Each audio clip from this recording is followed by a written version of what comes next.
Good morning, good afternoon, good evening, and welcome to Martyn Lucas Investor. Wow, what a busy afternoon. Everyone's becoming a member. Really, really great. Channel's exploding green. Canoe is up. GOEV is up. Let's have a look at the stock.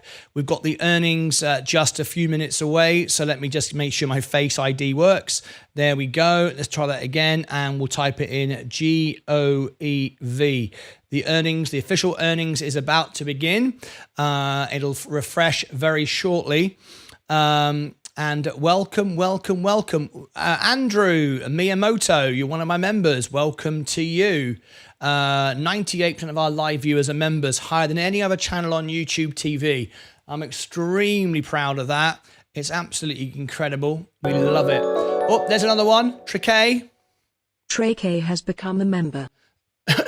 Trey has become a member.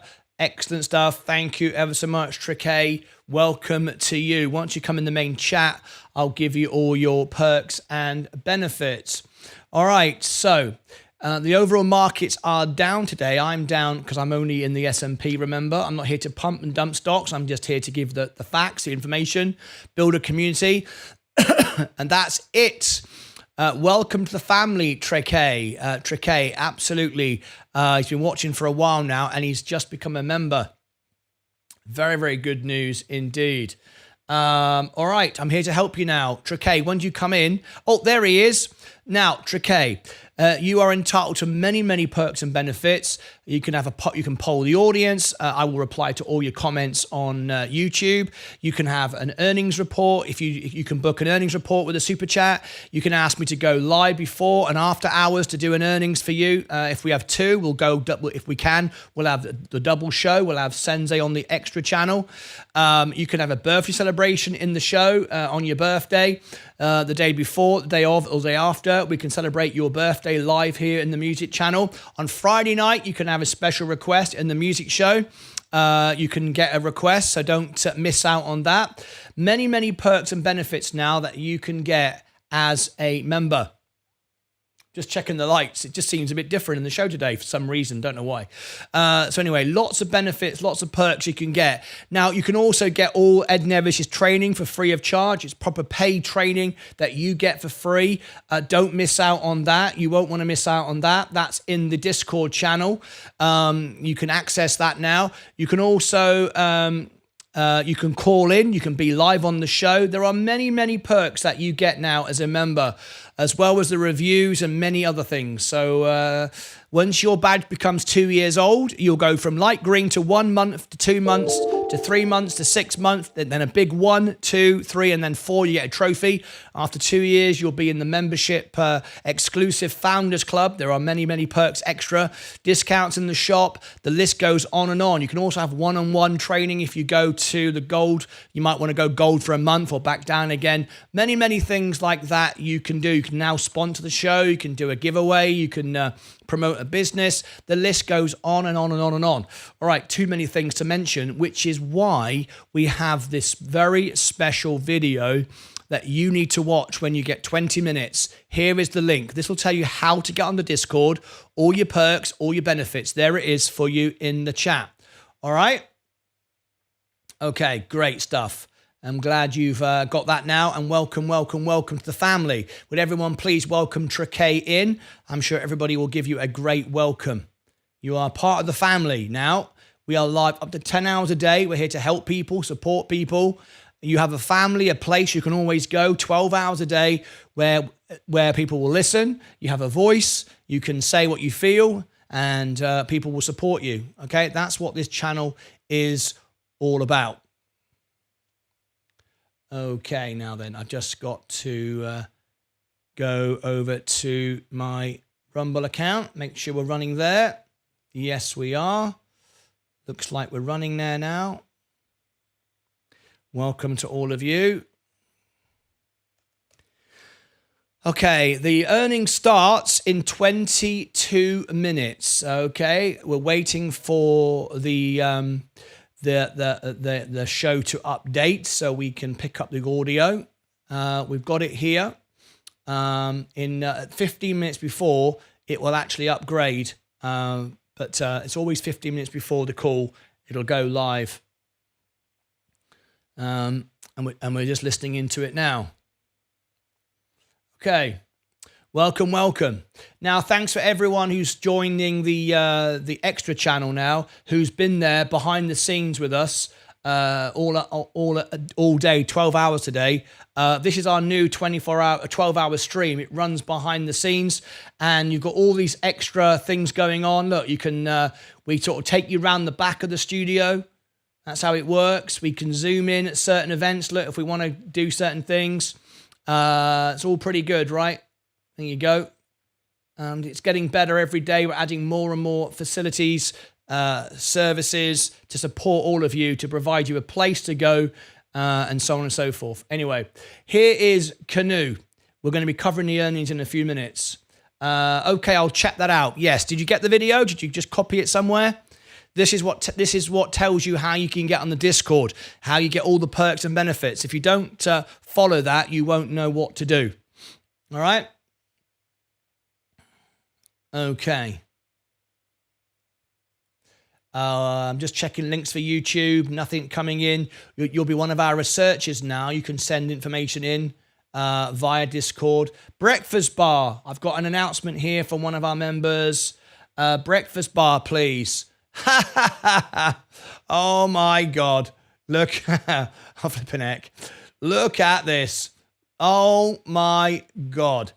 Look at this. Look at this. So we've got, we're going to start off quite tame.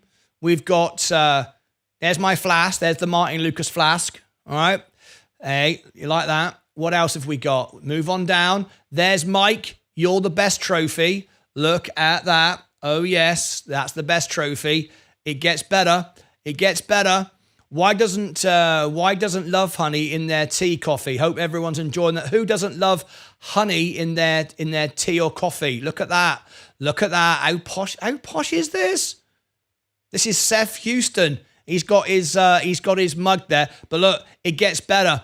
It gets better. This is from Crag. Look at this. This is you can't buy this in the shop, by the way. I'm just saying, you can't buy this in the shop. This booty belongs to Martyn Lucas. Yeah, you can't buy this in the shop. I'm just saying, we don't sell this sort of stuff. Right? I'm just saying. Yeah, very funny. Very funny. Everyone's enjoying that. All right, good stuff. Smash the like. Glad he didn't sneak rubbish into that. Greg, amazing, coolest streaming setup I've ever seen. Adam Zhang, thank you very much indeed. I'm the World Piano Man, and this is my music studio where I sing and perform every Friday. If you want to see the studio really light up, join us on a Friday when all the lights come to life. Everything moves. It's like Disney. It's like flipping Disney. You see all these lights above my head? They all start moving, spinning around. The studio fills with haze. And we have a live concert for you. All right? Shall I give you a little demo? I'll give you a little demo. We've got 20 minutes. I'll put the haze out. We'll give you a little demo. We'll come back to this in a minute. And you can see. Now, if you want to join me on Friday nights, there's the music link in the channel. I was named as the World Piano Man. Live concerts every Friday. And if you go and check out my music channel now, you can see all the different songs I do. And there's a video where I've got Paul McCartney singing with me, Let It Be. Elton John when I did The Lion King. When I did my Vegas show with the Showgirls. All of that's in the studio. You can go and check out all of that. Anyway, very, very good. We're getting ready for the main show. It's all exciting. Let's look behind me. Yeah, all the cameras are working. Let's zoom on in. We've got 20 minutes to go. Getting ready for the main show. And I'll come back to here in a minute once the studio has nicely filled up, just for the benefit of Adam Zhang. Amazing, coolest streaming setup I've ever seen. Brilliant. That's the idea. We want to be the best live channel on YouTube TV. We broadcast now in like Ultra HD for TV. That's how it's supposed to be seen. Thanks, Mike and Vaz. I sold SBFM yesterday and I could have made a 130% gain today. I'm kicking myself. Oh, we've all been there. But don't focus on what you would have had. Focus on what you do have. Otherwise, you'll always beat yourself up. If you're constantly making profits, constantly growing, you're always doing well. That's all you've got to worry about. That's what I do. I mean, this is my portfolio. Look, the earning starts in 20 minutes. You're not going to miss anything. This is my portfolio. I started with $5,000. I'm now at $75,400.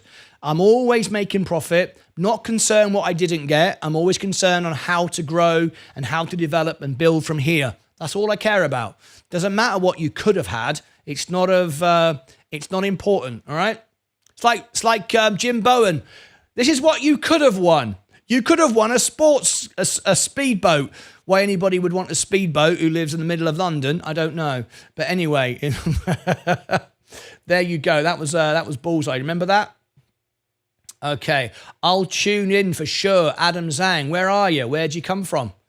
Lovely to have you here. Martyn is one of the hooks last Friday. Martyn was off the hooks last Friday. Shame on everyone who missed it. Vaz, oh, we had fun, didn't we? We had fun on Friday. Shall I give everybody a little taster what we did on Friday? Did you miss it? You missed the best music. You missed the best music concert ever on Friday. We started off with a bit of Steve Harley. Did you miss it? Make Me Smile live in the studio just a couple of days ago. This is what we did. In case you missed it. You've done it all. You've broken every code. Did you miss it? Did you miss it? That was our concert on Friday. And you spoiled the game. There you go. Great show on Friday night. We loved it. All right, we've got a bit of haze now in the studio. So just for the benefit of one of our guests who wanted to see the studio, let's do it. Here we go. Shall we do it?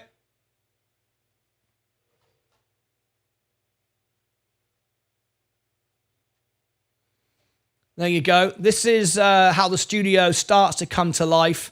And on a Friday night, we do live concerts in here, and it all gets a little bit exciting. Let's take that down a minute. There you go. This is how it all starts to look. Lot goes on. It's pretty wild, isn't it? Let me change it to, what shall I go to? I'll go to dance. There we go. Change all of that. There you go. Yeah, this is the setup. It's just warming up now. We're just getting the haze starting to come out. We've got 14 minutes to go. You're not going to miss anything. This is my favorite when we go like this. I like the pink. I think the pink always looks good. There you go. What do you think of that? Nice, right?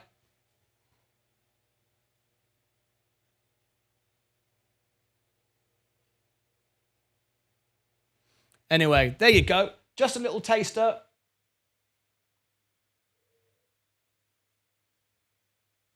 We're all set now for the main show, so we'll leave it just there for now.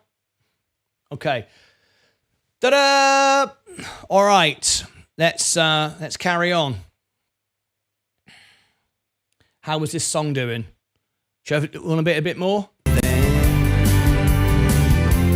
From believing mother. Oh yeah. Can you ignore my faith in everything? There you go. Many songs. I recorded a song I did with U2, Paul McCartney. I mean, there's loads of it. There's my Vegas show. When I had the Vegas showgirls. Look, this, I won't put the audio on here, but this is us doing a Vegas show. Look, all the showgirls, all of this. Anyway, all this goes on live in our studio on a Friday night. There you go. Anyway, you're not here for any of this drama. No, you're not. You're here for the earnings tonight, and we are getting ready for the earnings in just a couple of seconds. Now, we should have now, let me go back up to GOEV again. We should have the presentation being fed through to us now. It takes 15 minutes before they refresh their signal. Let's have a look. Let's see if we got it now. Let me bring everybody up to date. Yes, we do. GOEV is now dropping quickly.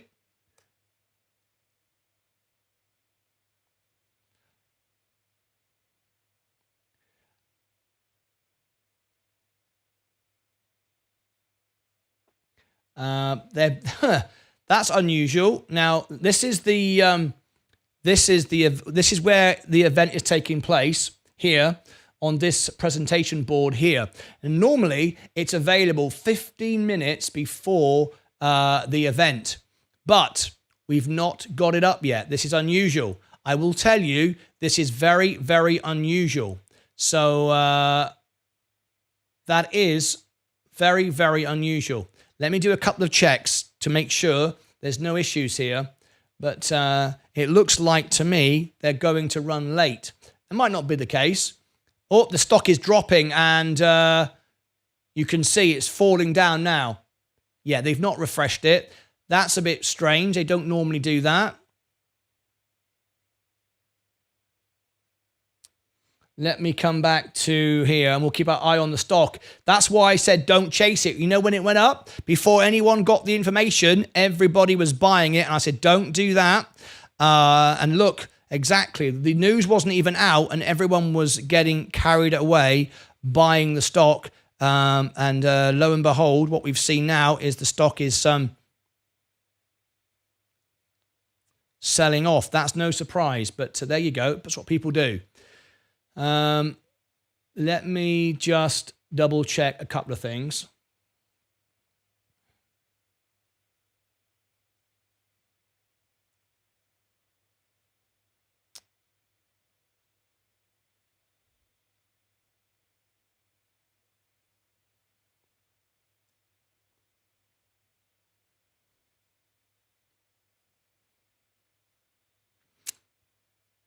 Right, 10 minutes, the event starts, and they've not pumped through the feed yet. So we're going to keep our eye open. I'm going to be checking lots of different things here to make sure that we don't get let down. We've never been let down before, but I've never seen it appear late for the 15 minutes. That's unusual. So what I'm going to do is I'm going to make sure there's no issues.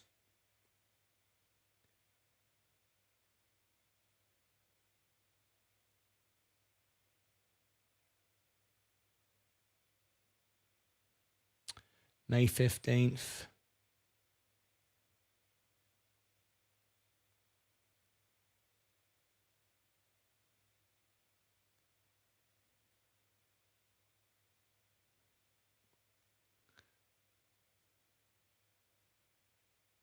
Press release, presentations.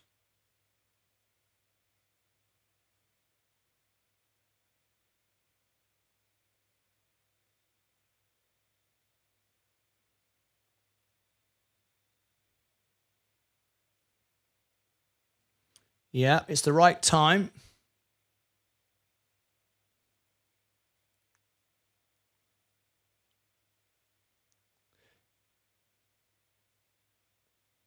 Just making doubly sure. Yeah, no, I've got everything's right. I just wanted to be double check because I've never seen it not appear like this before. But that was unusual. But no, I'm assured that this is okay. That's never been like that before, but it does appear to be okay. Let me refresh it again. Very unusual not to get the link seconds before the event. Anyway, I'll tune in for sure. Adam Zhang. Hello, everyone. Noro Beats. When does it start? It starts in 7 minutes time. 7 minutes time. Okay. Cannabis will run tomorrow. Rips LPZ. Live and learn, Andrew. This is a game. Let's get a taste. Well, there's I do 14 voices in 7 different languages. What I was doing then was Steve Harley. I was doing the voice of Steve Harley. I can equally be Pavarotti, or I could be Paul McCartney, Michael Jackson. I do the voices of all those people. Hey, Martyn, my Discord name is the same as here. Trey K. Right, Trey K. Right, you've not done all the steps yet, Trey K. You've not sent me a friend request on Discord. So here is the link to Discord, and there's what you have to do. It takes 10 minutes to get through. It takes 10 minutes to get through the security. Once you've done that, send me a friend request, as it says in the chat there. And then now you've given me your name. You've said it's the same here as it is on YouTube. I will look for it, but I can't look for it until you've got through security. All right? So, just so you know. Oh, now I see you. Now I see you. Trey K, there you are. Trey K. There you are. Let me upgrade you now. I might just have a chance to do this. Thank you very much indeed. Let me go into members and search for you. I'll share with you what I'm doing on the screen. You can now get Ed Nevis' scalp trades every morning, the education, all of it. There you are. There you are, Trey K. You are now in. This is one of the perks of being a YouTube member. I will add you now as a role. I will give you a YouTube membership. There you go. You've got the correct name, the same as on YouTube. So we're all done. I will now accept your friend request as well. And if you watch the video, you'll know what's coming next. It says to you, I give you 2 words, all done. And there you go. You are now in. You can access all of the membership perks now. And you've got a lot of great stuff. The busiest channel is Ed Nevius Tips for all the scalp trading. And you can share links into links for YouTube over here if you want to share links for the show. Right, we got 5 minutes to go. Show the little fellas. Show the little fellas. Show the little fellas. Okay, you want to see the little fellas? Here are special request. Here are the little fellas. Hey, there we go. There is our Tilray. Our Tilray stock's doing well. Look, these are the little fellas. These are the little fellas. Yes, look at that. Can you believe it? The little fellas. They're very happy to be here. They're very happy to be part of the show. The little fellas. I love it. That's going to catch on, that is. Right, we got 4 minutes to go. 4 minutes to go. Let me refresh the feed. They're still not sending it. That's really, really weird. They've got 3 minutes to go. It says here, please return to this page a few minutes before the start of the event. I've never seen that before. Very, very odd. Very peculiar. This has never happened before. Thank you for the super chat for the little fellas. They'll appreciate that. The little fellas will appreciate it. FAF, thank you ever so much indeed. Appreciate that. Is that the 20 mil lens? Radiant Smile, there's several. There's about 5 different cameras in here with different lenses. So I'd need to do a breakdown of all the different lenses if you wanted to know what was going on. But we've got cameras on tracks. We got cameras going across the room. Got cameras here in front of me. We got soft bokeh with the mirrorless cameras, the Sony cameras, all of which is in my shop, of course, on Amazon. We've got the 12-hour behind the scenes stream as well. Different angles there. That's the OBS bot. That's a new camera. Just got that. Got another one today, so we're going to do some further testing. Anyway, let's come back to the main show. Love the wide angle lens. 20 Sigma. Yes, it is Sigma lenses. Love the dolly pan. The dolly pan. Have you heard back from Asti? No, I haven't. I have not. Tanking hard now, says Adam. Off a cliff. Because you shouldn't have bought it, of course. As I said, don't buy it before the news is out. You should have already bought it. Right, the earnings is supposed to start in 2 minutes. They've not refreshed their feed. This is the official feed we are looking at here. The event is supposed to start in 2 minutes. Normally, every other earnings I've ever done, and we've done hundreds, you get the earnings at very least, 15 minutes before. Many run 24 hours before, but at least 15 minutes. I've never seen this before where we don't have the earnings display. This is very peculiar. This is the official earnings. I'm refreshing it over and over again. It's very odd. This is the first time this has ever happened. I will tell you that now. The first time this has ever happened. So all I can do is keep refreshing it. This is the official feed.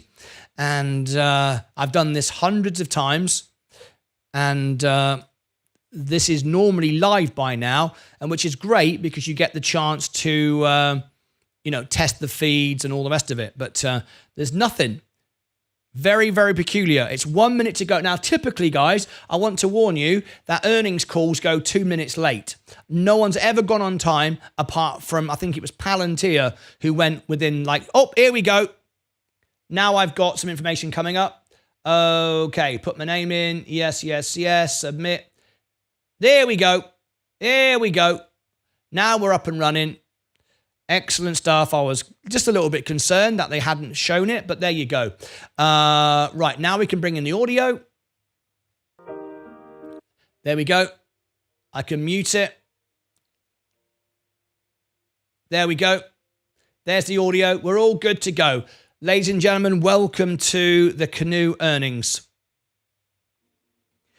It's 30 seconds to go. I've never had one that goes early, so I'm not going to start the audio until the time has come and passed. No point doing that. The stock is diving now. No surprise. You should have bought it before. Don't chase the stock. Now then, we are 10 seconds away. I expect them to be 2-3 minutes late. I'd be very surprised if they'll be on time. Nobody ever is, particularly a small company like this. Not that should make a difference, of course. Still playing background music. I keep muting it just to make sure. Okay.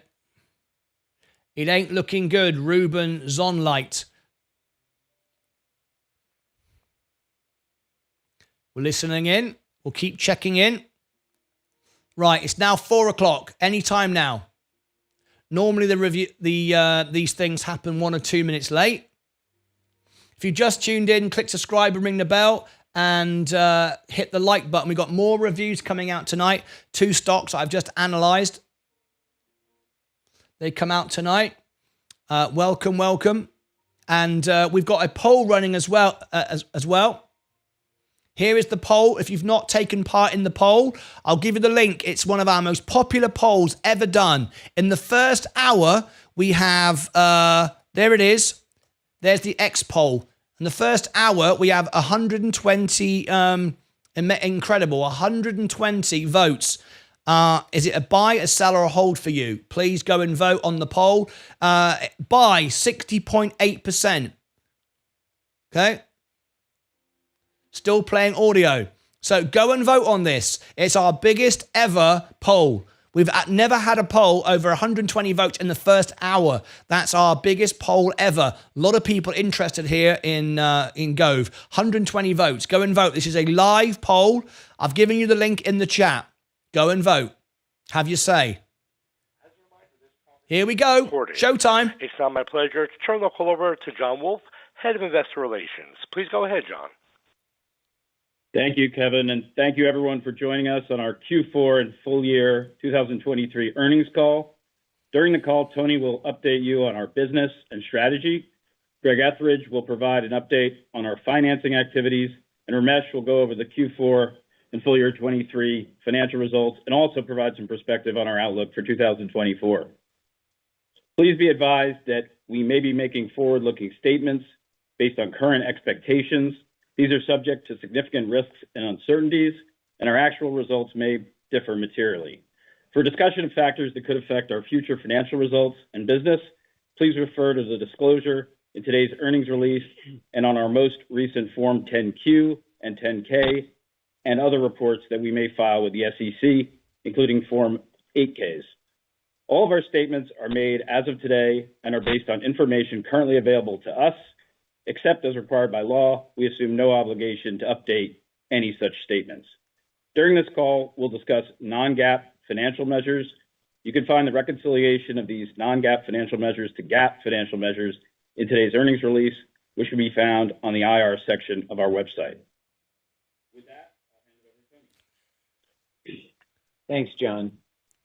Thanks everyone for joining us today.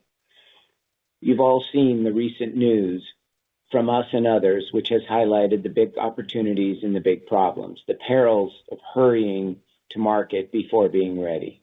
We've heard for 3+ years that asset light and racing to high volume was the path to success and profitability, when in fact, it is quite the opposite, and it's dangerous and expensive to hurry up to slow down. Even those with endless amounts of capital, like Boeing, have learned the hard way, and it has impacted tens of billions of shareholder value. We have always been realistic about our business, shared what we knew, when we knew it, and made tough decisions and took you through it. It's our job to tell our shareholders what is competitive, what works and doesn't, and what gives us an advantage as we've learned from our customers. We do things differently from others because it's the right thing to do for us. And based on my experience and our team's experience with building successful businesses across different industries, this has not been an easy task. Early on, we decided to invest in a highly profitable, large market, and that was a pivot for us. But it had over $1 trillion TAM with high volume, multi-year delivery contracts with opportunities to expand and democratize our technology. We needed to control our IP and software, so we brought it in-house. We created a scalable global platform that addresses all service maintenance repair activities, including some customer workflows. Built an economically resistant customer base.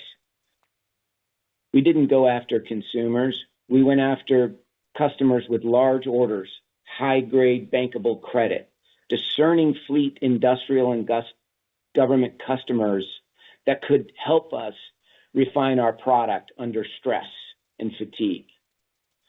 We developed a step-level manufacturing process. We talked to you about 20,000 unit increments to be capital efficient so that we can scale our Capex with our pre-sold vehicle demand. Then we moved to validate the product functionality, mix and multi-year delivery schedules with our customers. This process takes time to integrate to our customers' delivery roadmaps, which extends beyond the vehicle itself. We have seen a very difficult market.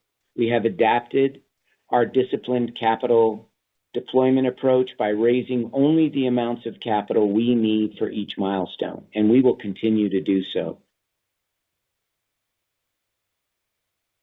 As market conditions continue to evolve, as you can see on the slide that we put in front of you, we remain in a position to take advantage of these dislocations to reduce Capex and scale our operations.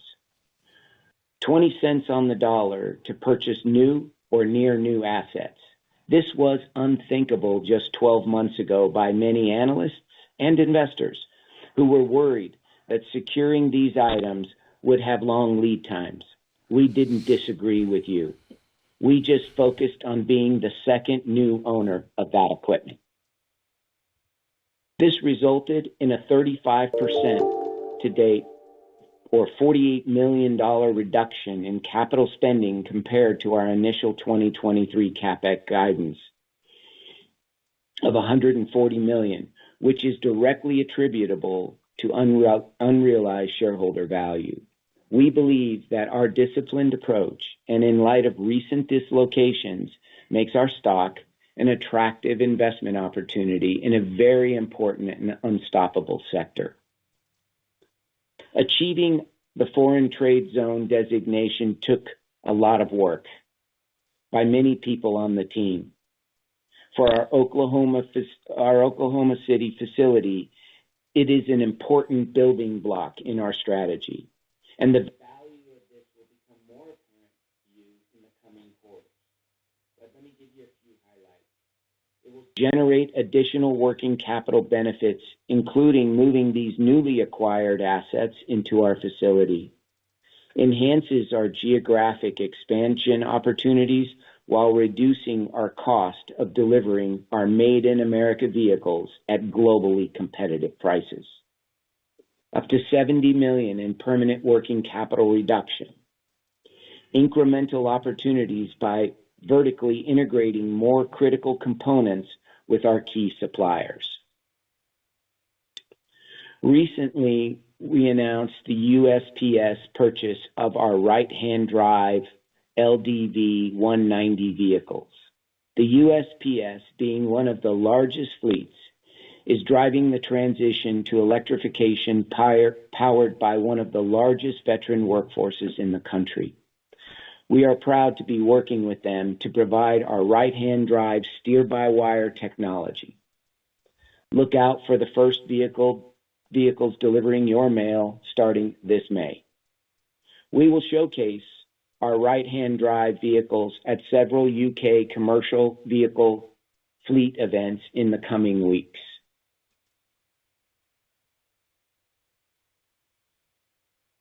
Over the past year, we have made significant progress in our business.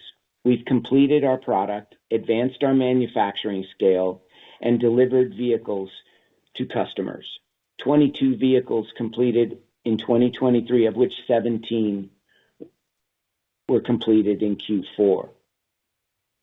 3 delivered to NASA at the mid-year and 9 delivered to customers in Q4. 10 have been allocated for demo and sale to international customers.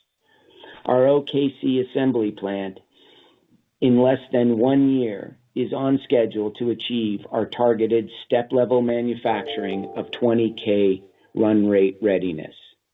On the slide, you'll see that there's a couple important things in that we'll talk about in a minute, which is our strategy about how to roll out our product without high cost of service centers. In addition to that, fine-tuning it to our customer base. By having concentrated customers, you don't have charging network issues.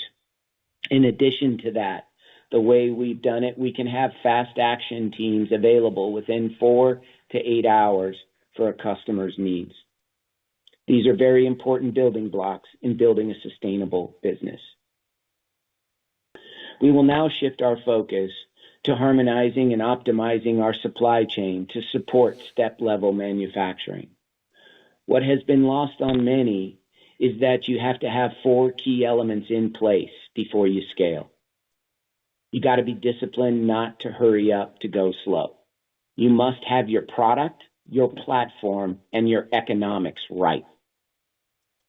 A highly trained workforce that can produce the same quality as you move up from low volume to step-level manufacturing run rates. A support organization that is harmonized and optimized across the supply chain, and that aligns with your quality and step-level manufacturing and tracking process.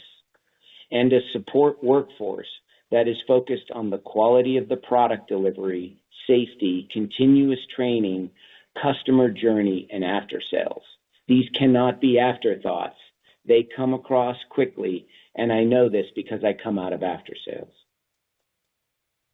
I'd like to talk to you a little bit about this slide. Many people have asked us, why have we picked 3,000-ish units to be in your first year? Because you can, as you study how the successful new entrants have done it, going all the way back to Henry himself, you can see that there's these step-level functions in manufacturing, and that's because of the confluence that you have to bring together all of the relevant elements. Otherwise, you break at your weakest point and your production stops and your cost skyrockets.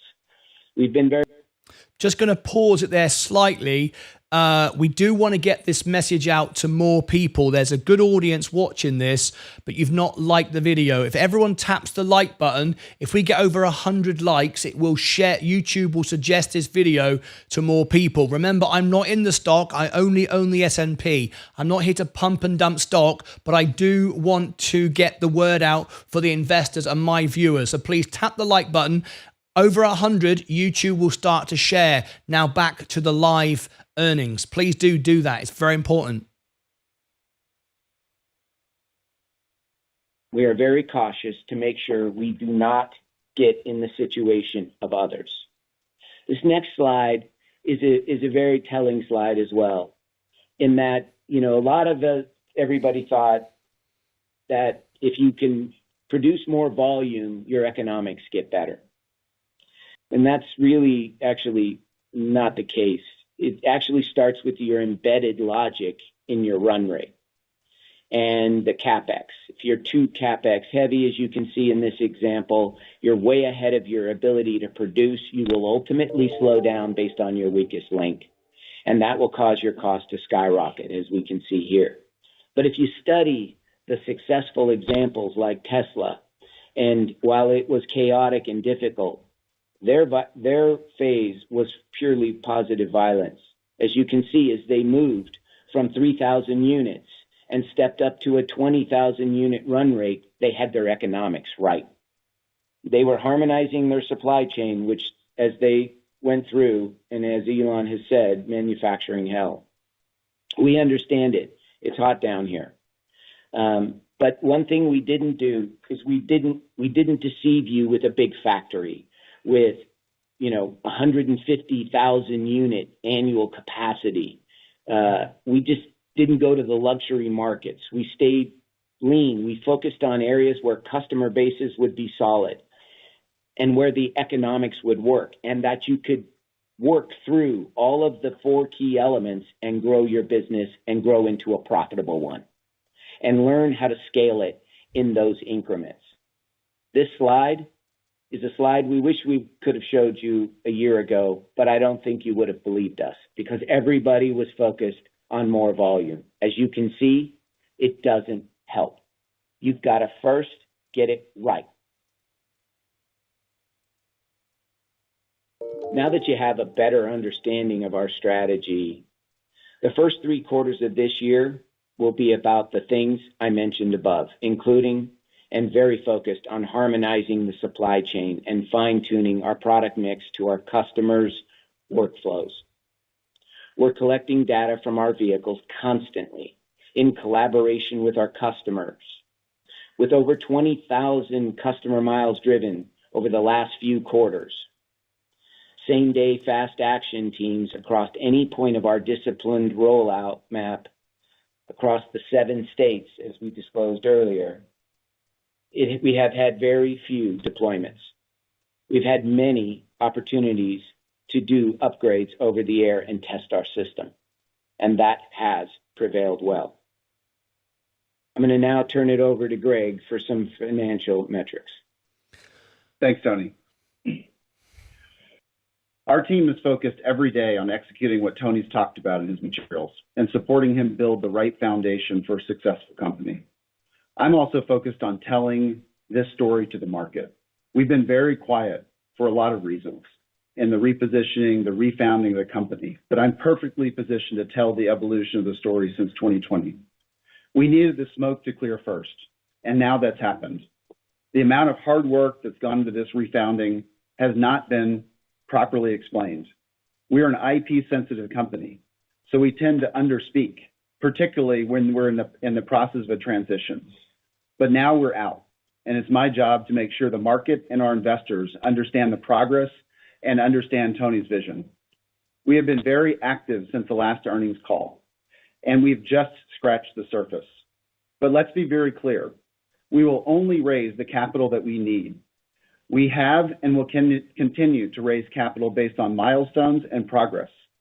There have been many mistakes made in our industry, but one of them is also raising too much capital. You can only effectively deploy so much capital at one time. Just to recap the financing activities in 2023, we were successful raising $285 million of equity or equity-linked capital, and of that, $80 million was raised in Q4, including the $45 million that was funded from an international strategic partner. All of this capital was very well put to use, and we will continue to make progress towards accessing additional forms of debt and other non-dilutive forms of capital as we move into 2024. Some of you may be wondering about the DOE and other non-dilutive forms of capital, and as we recently announced, we received our first funding from the state of Oklahoma, and we very much appreciate the state's support. But we also expect to see progress on the federal side. We continue to monitor and apply for many forms of government support focused on our industry. The DOE programs have appropriately been focused on critical materials and battery technology, but we believe the next phase will be for manufacturing. And we think we are a very good candidate. Just a quick reminder on some of the statistics.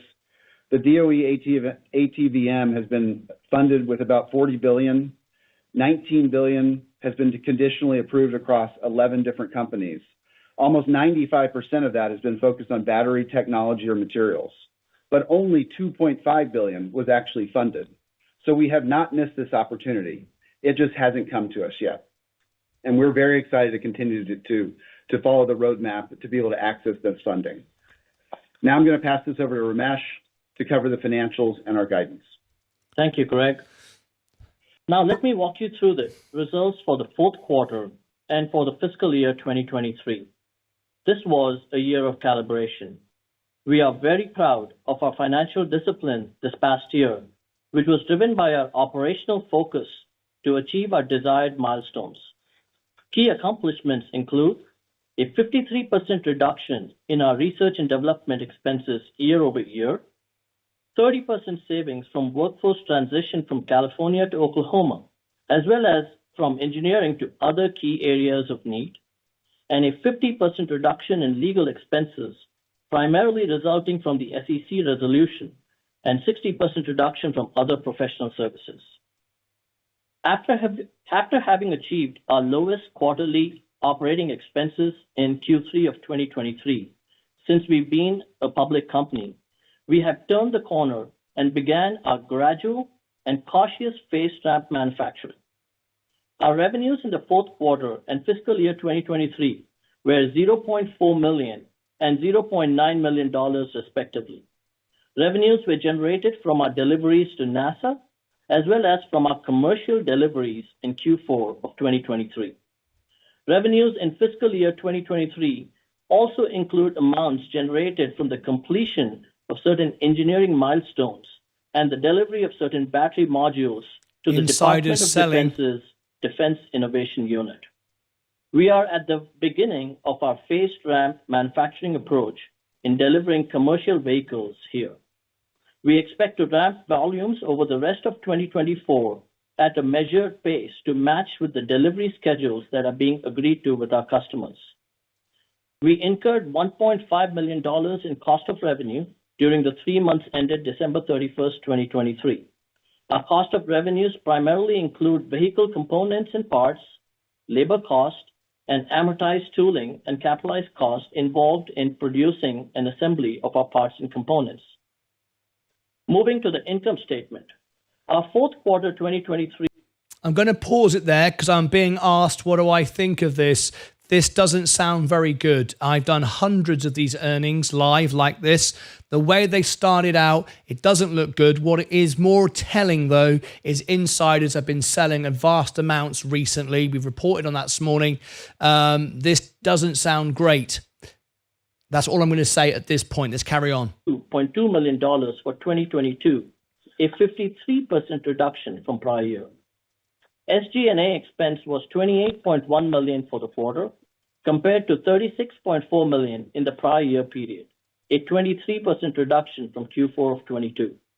On an annual basis, SG&A was $113.3 million in 2023, compared to $196 million in 2022, a 42% reduction from prior years. GAAP net loss was negative $29 million for the fourth quarter of 23, compared to a GAAP net loss of negative $80.2 million in the prior year period.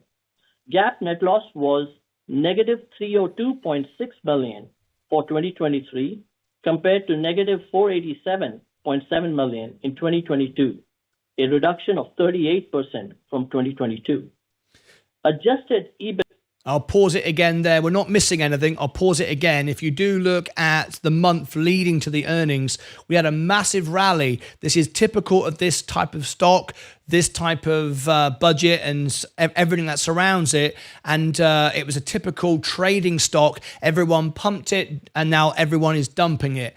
I don't know if that necessarily provides opportunity. I think it's going to go lower after this, and the trend will continue down as we've seen here over the 5 year. Let's carry on. Adjusted EPS of negative 0.19 per share for the prior year period. Adjusted EPS was negative 1.73 per share post-split for the quarter and negative 9.73 per share post-split for the year. Cash flow summary. Turning to cash flow, we ended the quarter with $6.4 million of cash and cash equivalents. After giving effect to the proceeds from our prepaid advances for a total of $50 million, a cash balance would have been $56.4 million. Cash used in operations for the 12 months ended 31 December 2023 was $251.1 million compared to $400.5 million in the prior year period.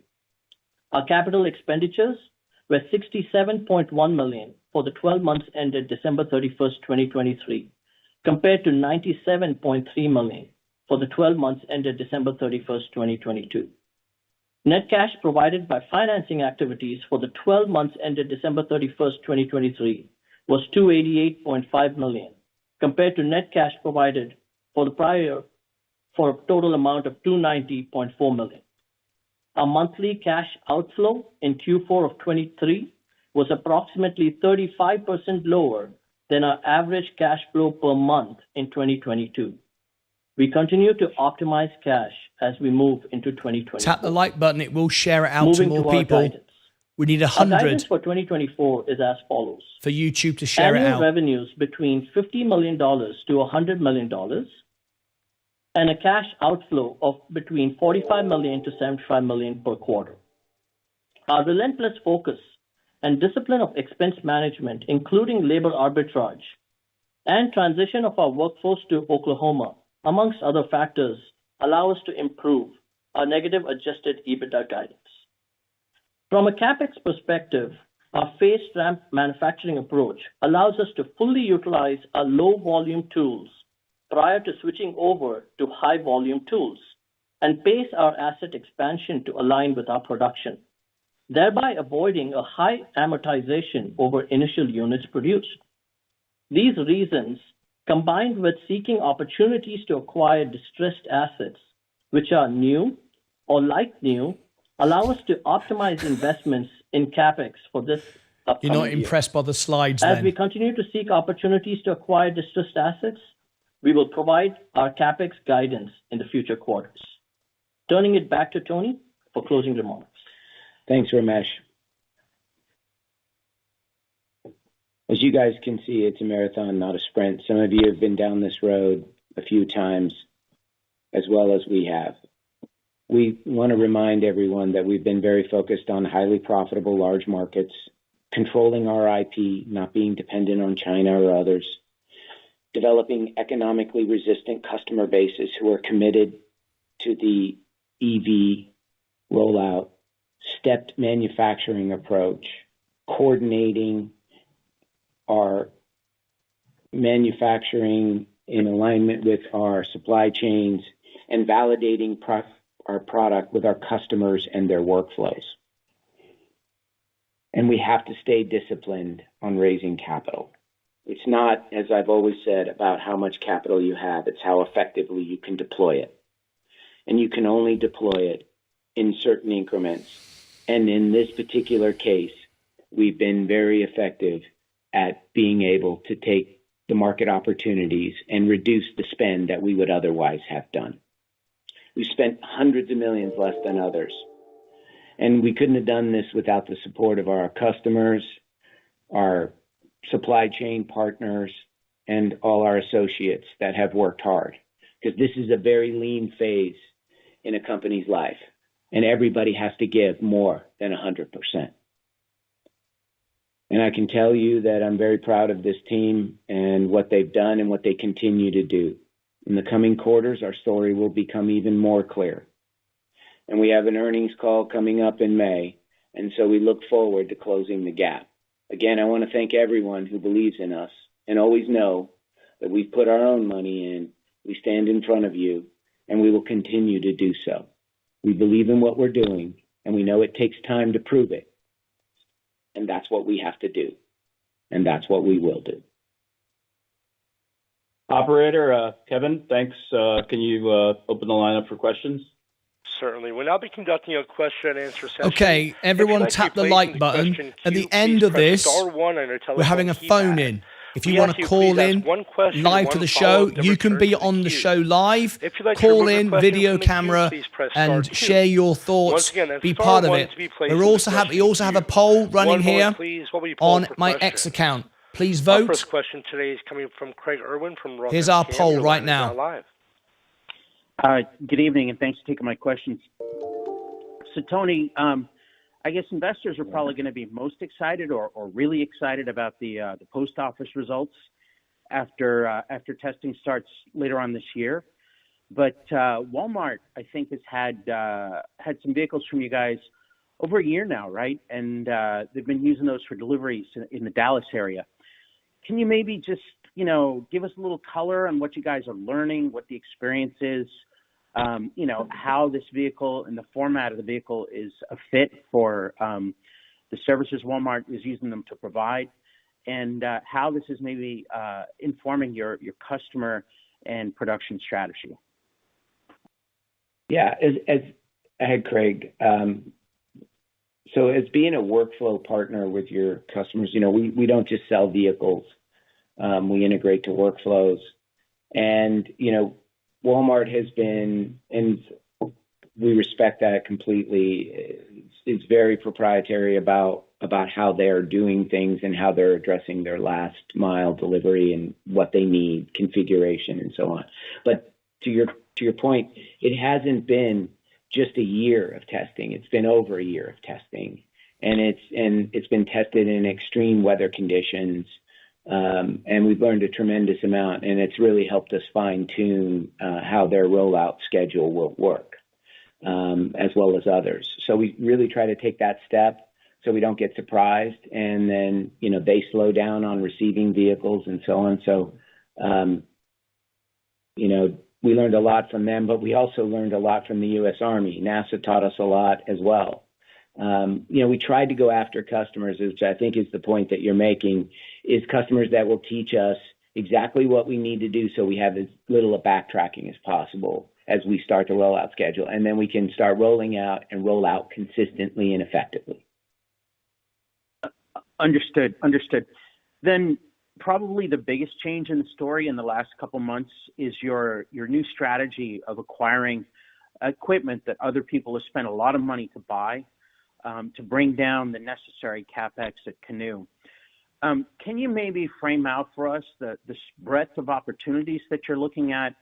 And, if you could, give us a little color on what's possible as far as the potential reduction in Capex needs, if you're able to actually acquire some of these things that you're also looking at out there, hopefully to acquire over the next, months and quarters.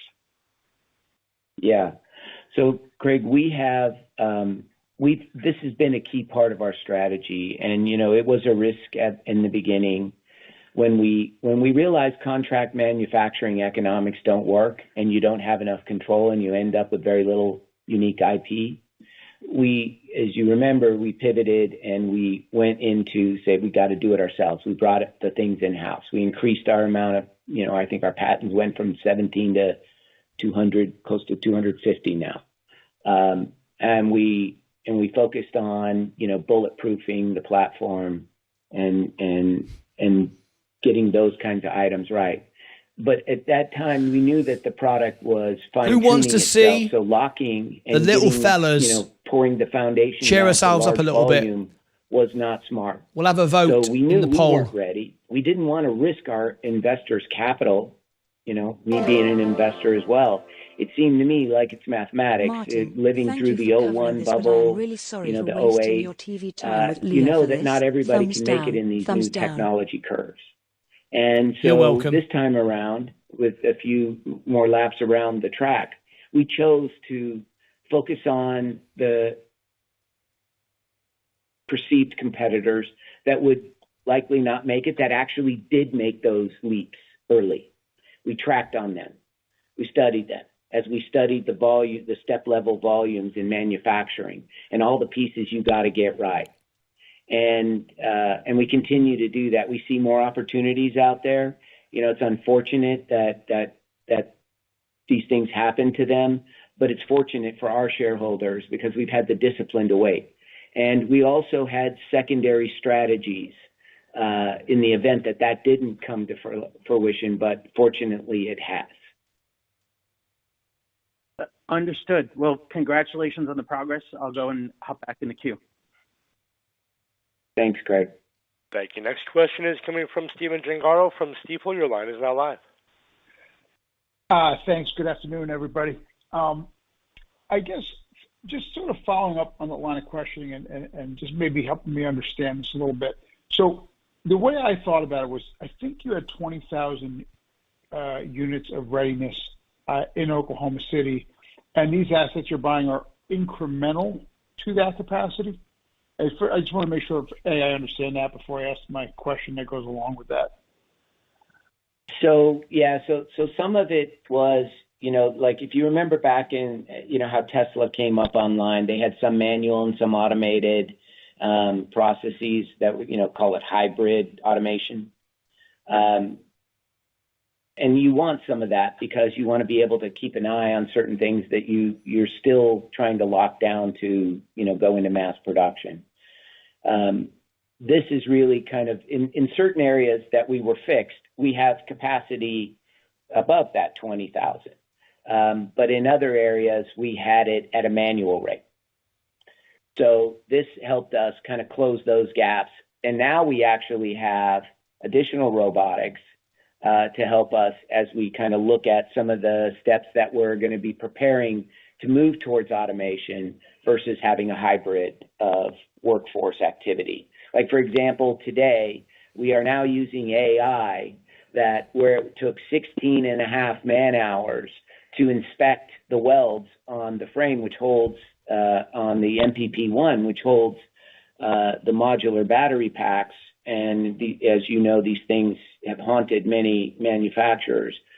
We now, using AI, have increased our sigma, and that operation can be performed in less than an hour with a higher accuracy rate. So, you know, we're really focused on, if you will, this starts to get to our BOM cost and our economics, getting that right.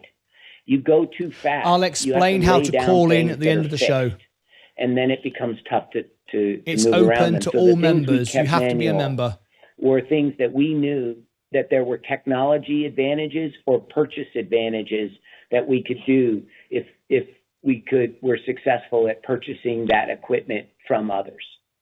Hopefully that makes sense. That gives you a more detailed response, but that was the way our strategy was put together. Right? No, that does help. I mean, you're basically creating more efficiency around the 20,000 units, not necessarily, because I was just sort of thinking about in terms of why not get 20,000 units running before you start spending more money. But you clearly made me understand how it increases the efficiency of the units being built. So that was very helpful.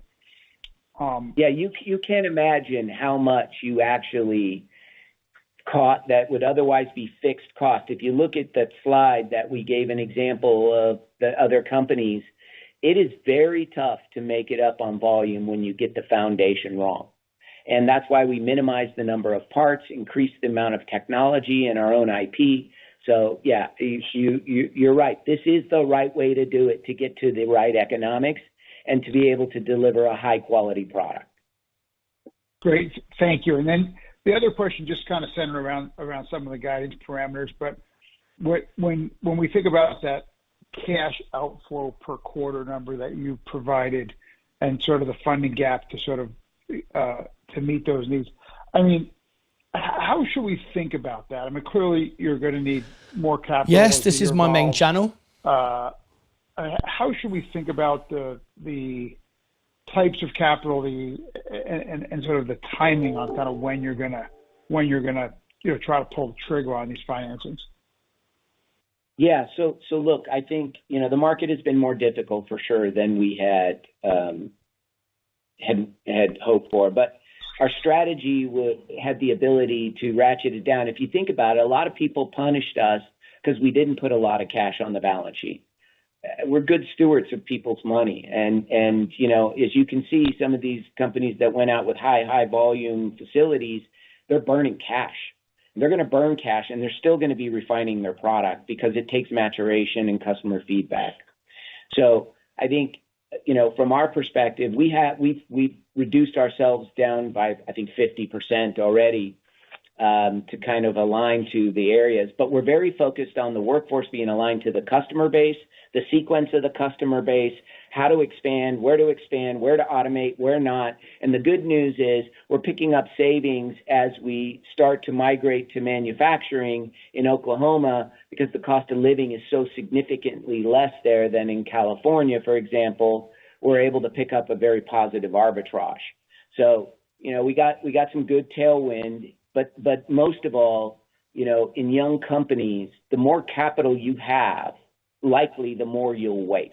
The bigger the facility you build, and if you don't figure out how to align Capex to growth, you will burn your shareholders' money. It will take you a while to get it right. It will take you a while to get it right no matter what, because we're only as strong as our weakest link in the supply chain.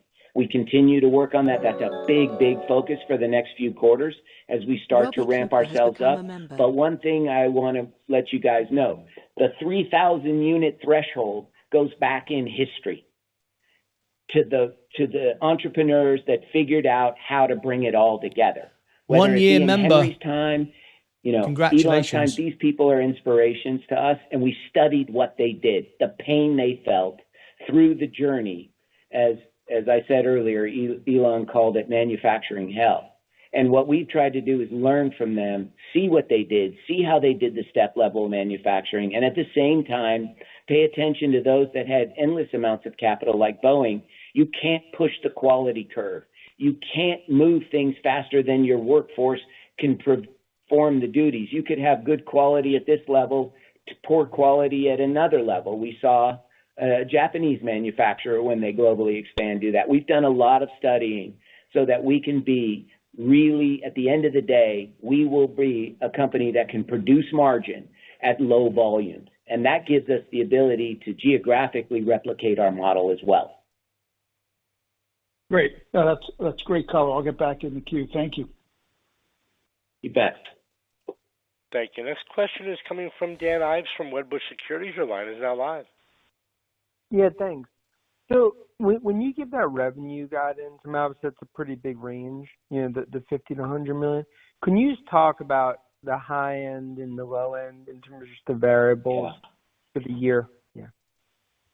Yeah. So Dan, live phone in at the end, live debate coming up. Variable this wide. You can have your say, be on the show. You got to bring up your workforce. You've got a lot of things. We don't live want to poll on X. Anyone, right? The reality of it is the goalposts are wide right now because they have to be. Now, granted, we could push if we chose to deploy more capital, we could accelerate it, but our error rate would go up and our cost per unit would go up with it because you lose the advantage in your supply chain discipline, and you have to harmonize it. That's why we studied the step level manufacturing function of those who were successful, as well as those who are burning massive amounts of cash per unit and will continue into the tens of thousands of units produced. That's not what we plan to do. We plan to build a business that has high margin, has extensibility into our customers' workflow, and can grow in 20,000 unit increments that are pre-sold. And with customers that have given us multi-year orders. They actually are very much aligned with us. They don't want a product that has problems. That's why we tested it for multiple years with these customers. That's why for the last 20 plus months, the U.S. Army has been beating on it. That feedback is unbelievably valuable to us, and it's proven testing. It's not theoretical or just standards testing. Great.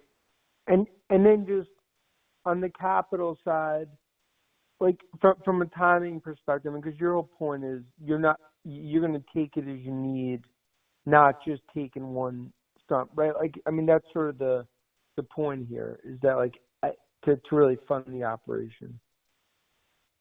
Yeah.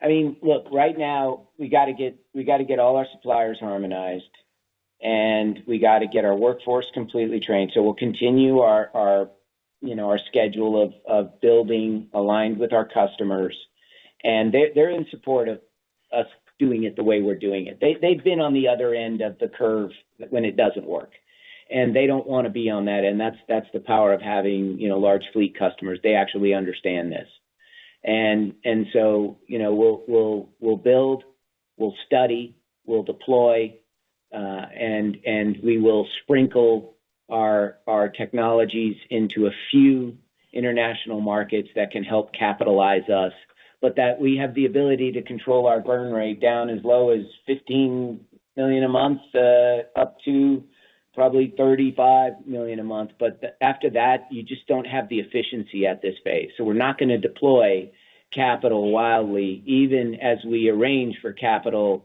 to be available to us in its various forms. So, it's the right thing to do. Got it. Thanks. Thank you. Next question is coming from Donovan Schaefer from live debate at the end. You can phone in. Plus, we got a live poll running hey guys, on X. Thanks for taking the questions. So I first want to ask about the user experience in the vehicle. When we talk about NASA and the post office, they're both very high profile. In the case of NASA, you wouldn't anticipate that to be a large volume or that would lead to large volume. But from a user experience and a use case standpoint, it allows you to sort of highlight certain things like, the ingress and egress from the back where you've got, two astronauts and I don't know, million plus dollar spacesuits and so forth. And with the post office, just the frequency with which a delivery person, post office workers coming in and out of the vehicle over and over again. So I'm curious, I guess the question is, how do you take maybe it's better to focus on the case of NASA where it's not a lot of volume, but the question is, how do you leverage that experience to convince others and beyond just, the initial launch, space launch or whatever? Yeah, I think, for customers to see, for government and large fleets to see that a young company can be selected by NASA to be a key provider. We literally control the first 8 miles of every Artemis launch, and 2.4 billion people watch for the longest stint of time that launch. And to be able to have our brand there, that's just one benefit. The other benefit is what they taught us about ingress, egress, fully kitted individuals in suits that are tens of millions of dollars, and nothing can go wrong.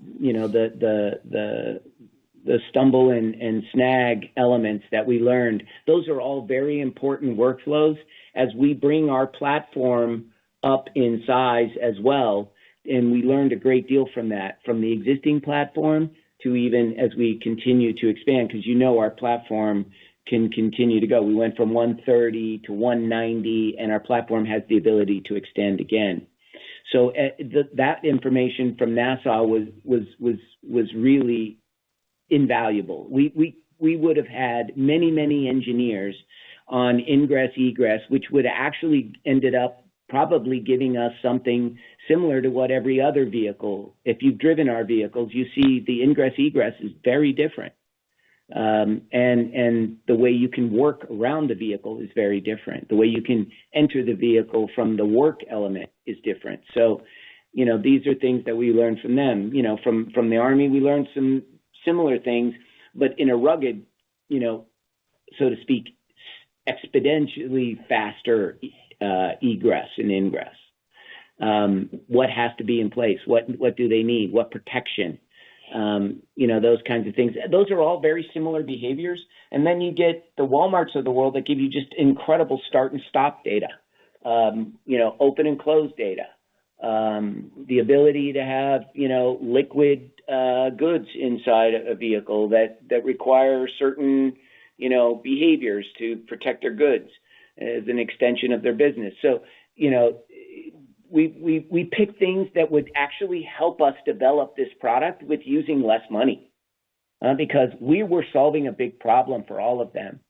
And we tried to align with people. And it's not easy to be a young company to convince these guys to take a shot. But when they saw how committed we are and what our mission is and how we can return capital to them, then, of course, those things lined up. So we are very proud about it, and I appreciate you acknowledging it. And the other thing, the post office, they ran tests for quite a while on our vehicle. They took the vehicle, they tested it, and they came back and they made their first order. I would say the USPS team is a world-class team when it comes to making this decision. What the Postmaster General has done in assembling his team is impressive. But it gave us the shot to prove right-hand drive without us going to the right-hand drive market. So we already got that lean-in element to it. And, of course, as that happened, the minute we announced that, we had people from the UK, which says our market is underserved. Right-hand markets are always underserved. And my other company, we built a massive business in automotive in the UK. It's a very great workforce. Our product fits perfectly in that marketplace. So, those kind of things, we're trying to always figure out how to do things where we can get it proven before we take the leap of faith. Okay, that makes a lot of sense. And then I wanted to actually follow up on EV charging infrastructure. So, I appreciate, I think in the prepared remarks, you talked about focusing on fleets, large fleet, companies with very large fleets that puts them in a better position to get the infrastructure in place. But, that certainly has been a challenge, even in some cases with large fleets. Yes.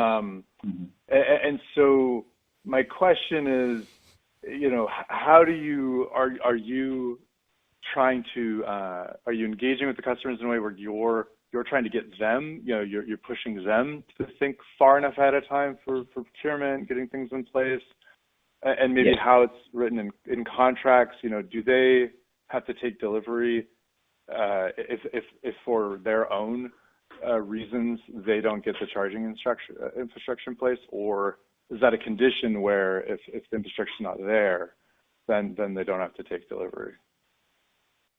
Actually, when you have a model where you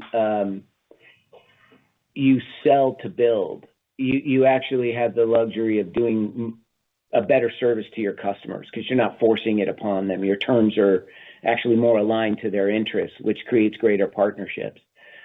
We don't sell to anyone that can't charge, and we help them figure it out. We see business opportunities there. They're not in our immediate priority list, but this is why we have to concentrate on certain state rollouts and certain customer configurations because they have to charge these vehicles. Range anxiety is a real thing for those of you who have been out there. It was a real thing when Henry Ford came around and started bringing us, mobility, on wheels instead of, by hoof. And so we've been very realistic about it. And we focused on how our technology is universal, it's adaptable to all the different types. We've never had an issue with that, but we don't try to oversell people on the charging infrastructure. We do make sure we know their routes, what their delivery schedule is. One of the benefits of our business is these are known activity routes. So it's a lot easier to figure it out versus unknown and unrestrained systems. In addition to that, our systems are developed such that the fleet customer can control the settings in the vehicle so they keep a certain set of things which extends range and because range can be different based on drivers. And we've used technology to minimize that. That's workflow efficiency. That's increased return on capital and less greenhouse gas emissions activities. So, it's things like that we've really concentrated on to take away the risk of that. But at the same time, as Greg mentioned with the DOE, they're rolling out giving money to help get the raw materials. We're big supporters of that. We need the time on our side before those loans would even be entertainable for us, just as us. And so we want to see that infrastructure because that will help us step up to the next 20,000 and the next 20,000. We know the market is there. We know the market is there, particularly with our customer base. It's not economically sensitive because these vehicles yield a return on capital. And so getting that charging infrastructure right is a precursor before we qualify the customer. Okay, that makes a lot of sense. I'll take the rest of my questions offline. Thanks, guys. You bet. Thank you. Next question is coming from Samir Joshi from H.C. Wainwright. Live video phone at the end. Stick by for that. Stand by for that. Questions. Just a clarification or a little bit more light on the manufacturing assets that you're Here's the X-Pole. Look at this. Will these need any modification, customization, or upgrades to be fully implemented? And then once they are, first, what is the timeline for that, and are there costs associated with that? And when should we start seeing the benefits from them? Like, are you already using these, or will it be 6 months from now, 2024, 25? Yes, some of the equipment is deployed, some of it is being deployed, and some of it needs modification. So your question really spans across all the elements is the answer. If you look at the slide that we have up here, you can see some of this is got UK power systems. We got to change the controllers. We know the cost. We've worked with the manufacturers. In many cases, we've gotten actual brand new warranties extended to them. The costs are relatively small as far as some of the integration elements, which I think is a question you may be alluding to. But we brought most of that programming in-house as part of this strategy, so we wouldn't be, caught at risk. Our team has done a great job at developing those skill sets along with AI to help us accelerate. Does anyone understand that to bring our product to manufacture? Slide presentation? That doesn't look like a proper presentation to me. Just another one on the 2024 sort of outlook and achievements. One of the items is a 7-state rollout of service centers. Is that within 2024, or will the rollouts begin and you will have maybe 1 or 2 centers or 1 or 2 states with these Ford, Musk, centers? Tesla, Ingress, Egress, Low Volume, Green. Yeah, so we have. Thank you, Adam Zhang, a team, for your super chat comment. They're much like elite soldiers. They'll parachute in if necessary, and we've kind of mapped out our rollout centered around where we have facilities, so we can deploy teams. We explain to our customers why that's important to them. In addition to that, when you have a lot of vehicles that are running often 1 to 2 shifts, you can have your fast action team show up and at night and do the service activities on location. So the good news is 80 plus, I think we're getting close to 86% of all our activities are over the air. We've been successfully deploying that. There's some areas we're improving with our releases, but our over-the-air upgrades have been going better and better. As many of you know, with electric vehicles, it can be touch and go. And I think we're just way farther along because of the help we've gotten from the customer base that has been actually driving these vehicles for 2 years. I mean, it's not like we're rolling the dice. Who is going to be subscriber and 21,000? I mean, even in your ICE vehicles, how many of you have problems with with plugging your device? Who's it going to be? Vehicles? So, we're very sensitive to keeping it simple, keeping it democratized and upgradable. So as the hardware changes, you can upgrade that piece of hardware. You don't have to buy a new car. To us, that is a very important way of aligning to our customers' interests. And it's also a very profitable business for us as well. They win, we win. Thanks for taking the questions. Good luck with 2024. Thank you. Thank you. Next question today is coming from Jamie Perez from RF Lafferty. Your line is now live. All right. Thanks for taking my question. Hey, everybody. The asset the assets you guys purchased, is everything in place? I mean, do you need any capital to get that up and running? Has it been sort of optimized? What's the sort of status of the equipment that you purchased? Yeah, the good news is it's as if we bought new equipment. I mean, it's new, literally, and because unfortunately, the markets in some cases of those that didn't make it wanted to see big facilities with all this stuff rather than drive a product and see it hard at work. So we've been able to pick those up. In some cases, it's just power translation. Others is just normal software programming for the robotics.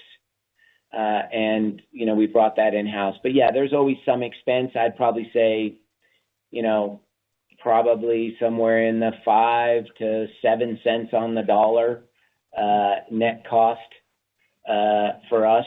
But it's fixed because we brought it in-house, most of it. So maybe we got a few points of variable.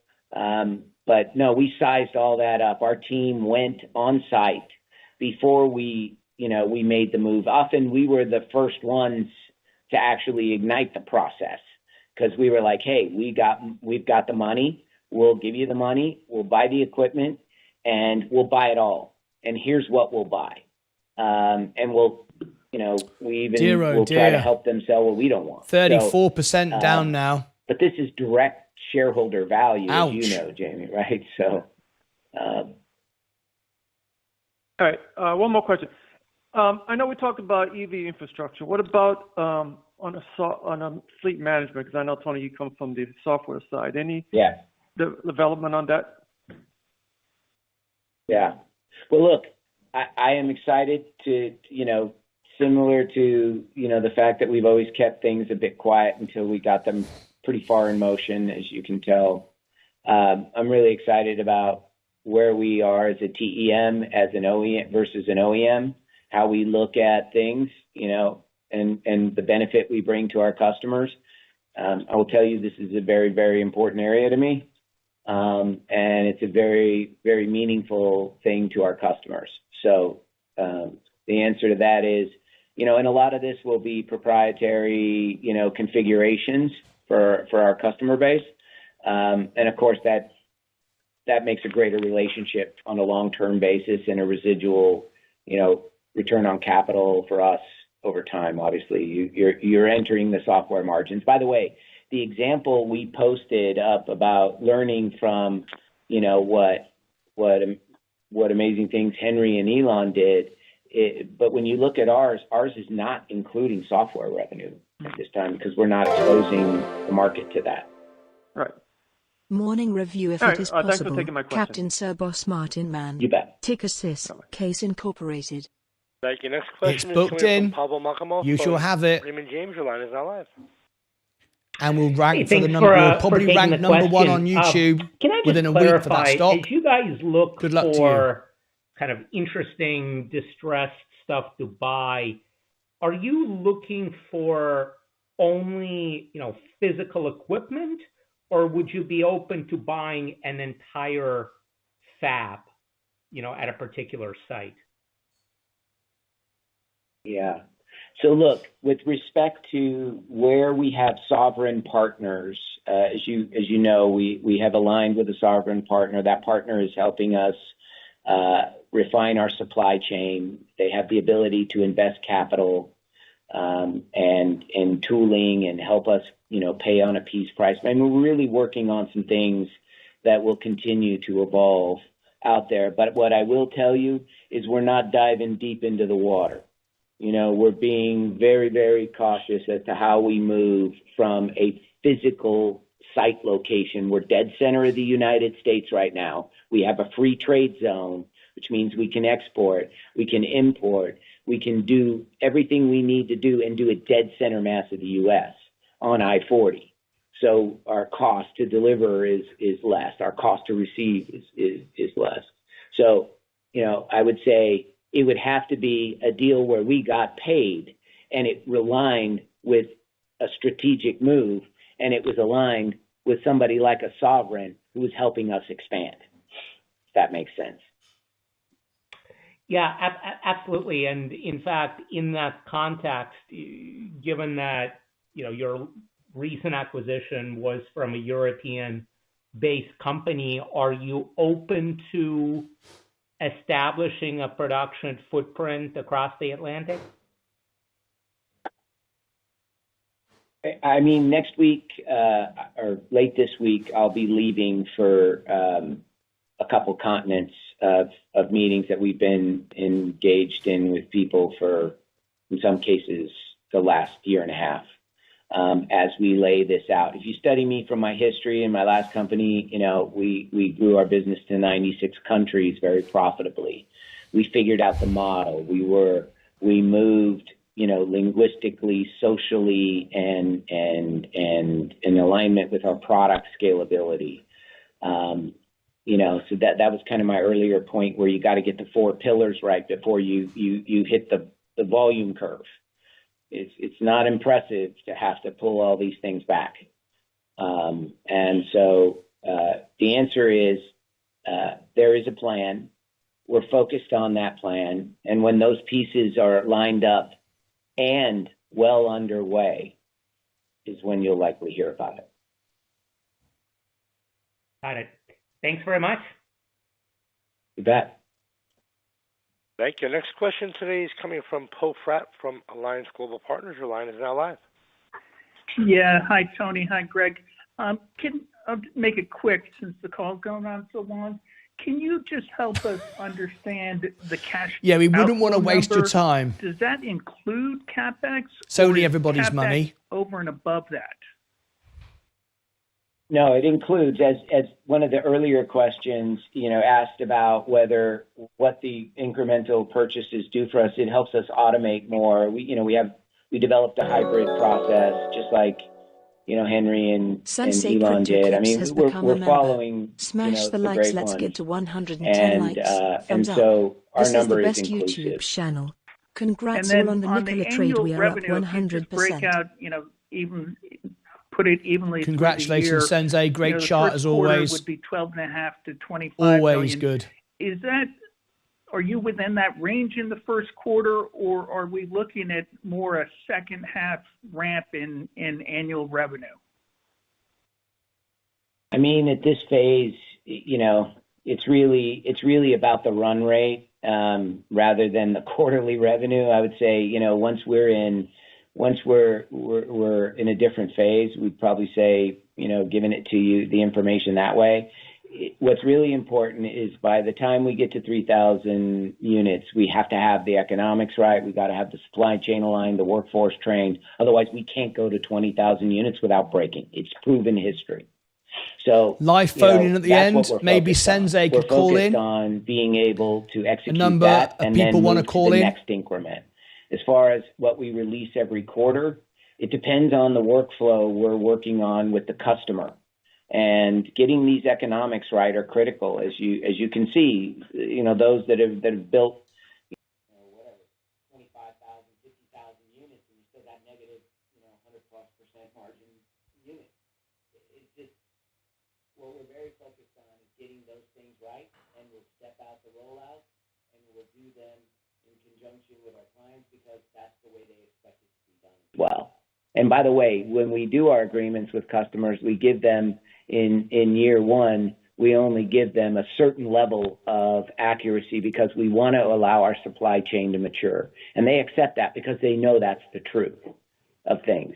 But we have a minimum level, and we focus on that. And that aligns with the rollouts, with the infrastructure. We make sure our customers have the ability to charge their vehicles, store their vehicles, that we can visit them on off hours and do any service work. I mean, there's a lot of things that are coming into play that a lot of people just hurried up and rushed over and then tried to put it into place later. I built the largest service maintenance repair networks in my other business. This is no joke stuff.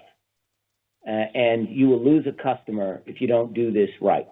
And what we're doing here is we're doing it right because we know it, we understand the value of it, and uptime is everything. So, that's the way we're doing it. We're not giving guidance any other way than telling you the most important thing is that we cross this threshold and we know our economics, our product quality, and our supply chain consistency, and our workforce capability. Thank you. Our final question today is a follow-up from Stephen Gengaro from Stifel. Your line is now live. Thanks. Thanks for taking the question. Just quickly, when we think about the kind of the revenue cadence in 2024, should we think about it kind of growing and developing throughout the year and being more back half weighted? I mean, we'll definitely be, if you're a believer in us and you look at everything we've said and what we've done and how we're doing it and how we're laying it out for you now that it's the time to be much more displaying of our approach, it would tell you that we are going to consistently be stepping up. And if we slowed down, there's a very good reason, because otherwise we'd lose money building vehicles, which we don't want to do. So, it gets back to, it's just, you can analyze the reality of things versus the projections of things in this industry and the aviation industry and see what will stop you from scaling.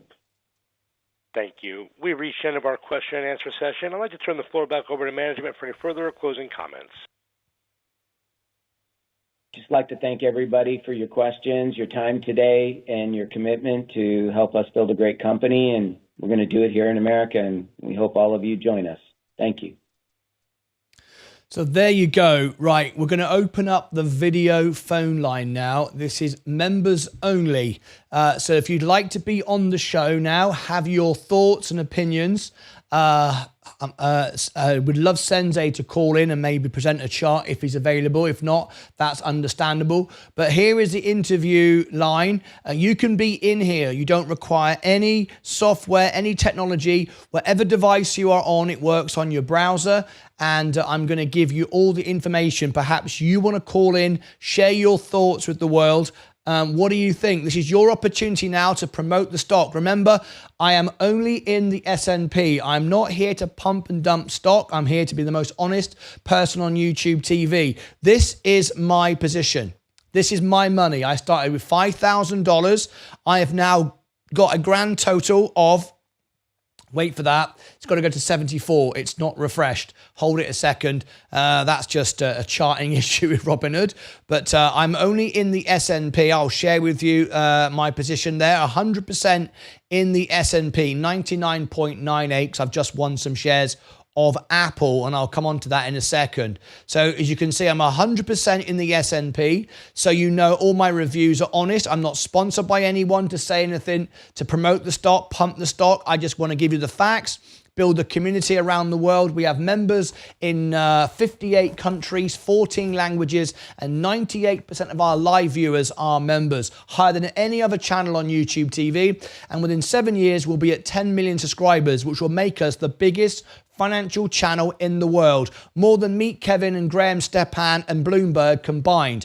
I'm not even in any doubt about that, because the commitment of my family, the audience here, the passion, everyone watches 4 or 5 hours a day, every day. I'm here live 12 hours a day, always live, always bringing you the facts. So if you'd like to be on the show, this is how you can do it. Anyone can have their say. Anyone can be part of it. Let me show you how to do it. First of all, it's members only. We don't want bots and scammers calling in. That's understandable, Sensei. I'm away. No problem. I understand. I'm sure Sensei, though, on Sunday, on his show on Sunday, will do a chart for GOEV. This is Sensei's show on Sunday. If I come back to the homepage of the channel, where we are right now, let me share with you. This is the upcoming live streams. And if you look here, the upcoming live streams, you can see on Sunday, April the not the 14th. Let me just do that again. Home, and let me scroll forward. There you go. There you go. There you go. April the 7th, Sensei will be live with all his charts. And I'm sure if you call in, he will be more than happy to do a GOEV Canoe chart for you. It's very, very accurate. It's very, very reliable. We're not here to promote or get YouTube subscribers or sell training programs. We're here to help people. And that's why we're growing the way we're growing. We're just about to hit 21,000 subscribers as well, which is currently about 1,000 subscribers a week, and we're growing faster and faster every week. 7 subscribers to go. Who's going to be our 21st 1,000 subscriber? All right. Anyway, how do you phone in? You want to call in? After this show finishes, we're going to go over to the 12-hour stream. This provides communication, support, updates, links, 12 hours a day. This is what the extra channel is for. And you can have your say here. And if there's anything urgent, you can go in the chat, say, Martyn, this has happened, and I can come live. We answer all questions live. Everything is there to help and support people. I've made that commitment to helping people, and that's why I'm here. Anyway, back to the how do you phone in? A couple of people wanted to phone in, so let's do that now. How do you phone in? It's members only.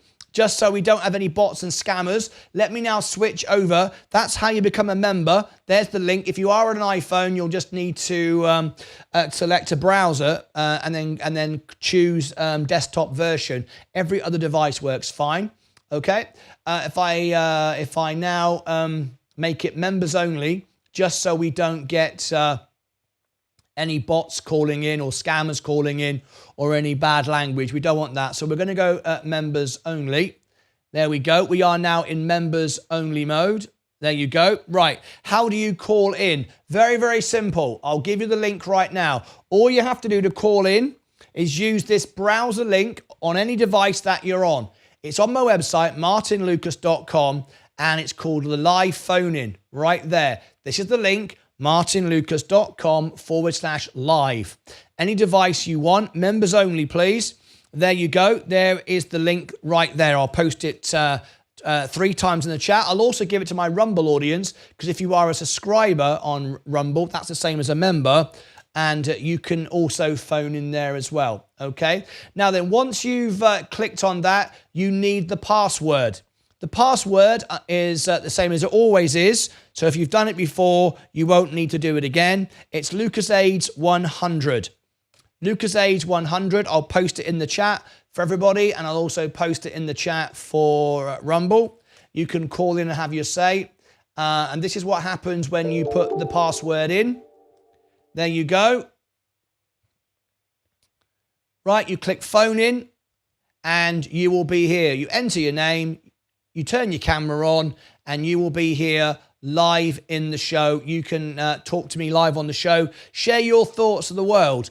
210, the first buy-in zone for GOEV. We are basically at the first buy-in zone. There we go. Sensei Crypto has just given you the first buy-in zone is $2.10. All right, so there you go. Let me come back to the main screen a moment. And let's see if we've got anybody that wants to phone in tonight. The phone lines are open. You can call in. Right. Now then, just as we're waiting for those of you to phone in, we have some people here. Let's have a look. Marix, is that Marix? Marix Z. Vaz is on the phone. Let me answer the phone. You do need to be on camera. Hello, Vaz. I can see you. Fantastic. I shall bring you in a second. Just stand by. Nice to see you, Vaz. I'll bring you in just in a second. We've also got a poll. Do you want to see the little fellas? And we do have 58% who want to see the little fellas. So, first of all, Marix Z, I've got a friend request from you. I need to know your username on YouTube, if I can accept you. I'm only accepting for, YouTube members, of course.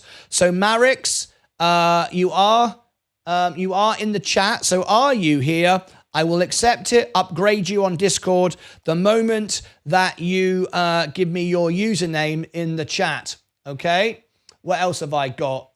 Friend request, Marix. I don't see any other friend requests at the moment. Just that one. Okay, fantastic. And I'll upgrade you once you've done that. All right, so without further ado, we're going to have our first live phone-in tonight. This will be good. And we're going live right now over to the green room. We've got Vaz. So I'm going to bring you now into the guest room. There is Vaz. Look, stick him on the screen. Add left, add right. Vaz, welcome to the show. How are you, mate? Thank you, Martin. I'm puzzled. I'm confused. I'm not gonna lie. I've had a couple of beers. I feel like I've had all bottle of Jack. It's what was that? Bloody hell! Tell me all about it. Yeah, it was a bit. How to say that? Well, first of all, I'm sorry. I made you to do this. Please don't apologize. Please don't apologize. We have had a fantastic audience tonight. I've learned a lot about this company. It's been a really good evening, actually. So don't apologize. I'll apologize to Leah later on your behalf. But I've enjoyed it. I've learned a lot tonight about this company. Is this one of the ones that you're invested in? Only a few shares. My portfolio and my buying power has been a bit humbled by Fisker, so I'm trying to get back. Yeah. Not through this stock. No, definitely. But what do you think now? Sensei just said we're approaching a buy-in zone. Do you fancy buying it down here, or would you not touch it? Or what's your thoughts, Vaz? I might wait for further dip, but I wouldn't touch it now. No.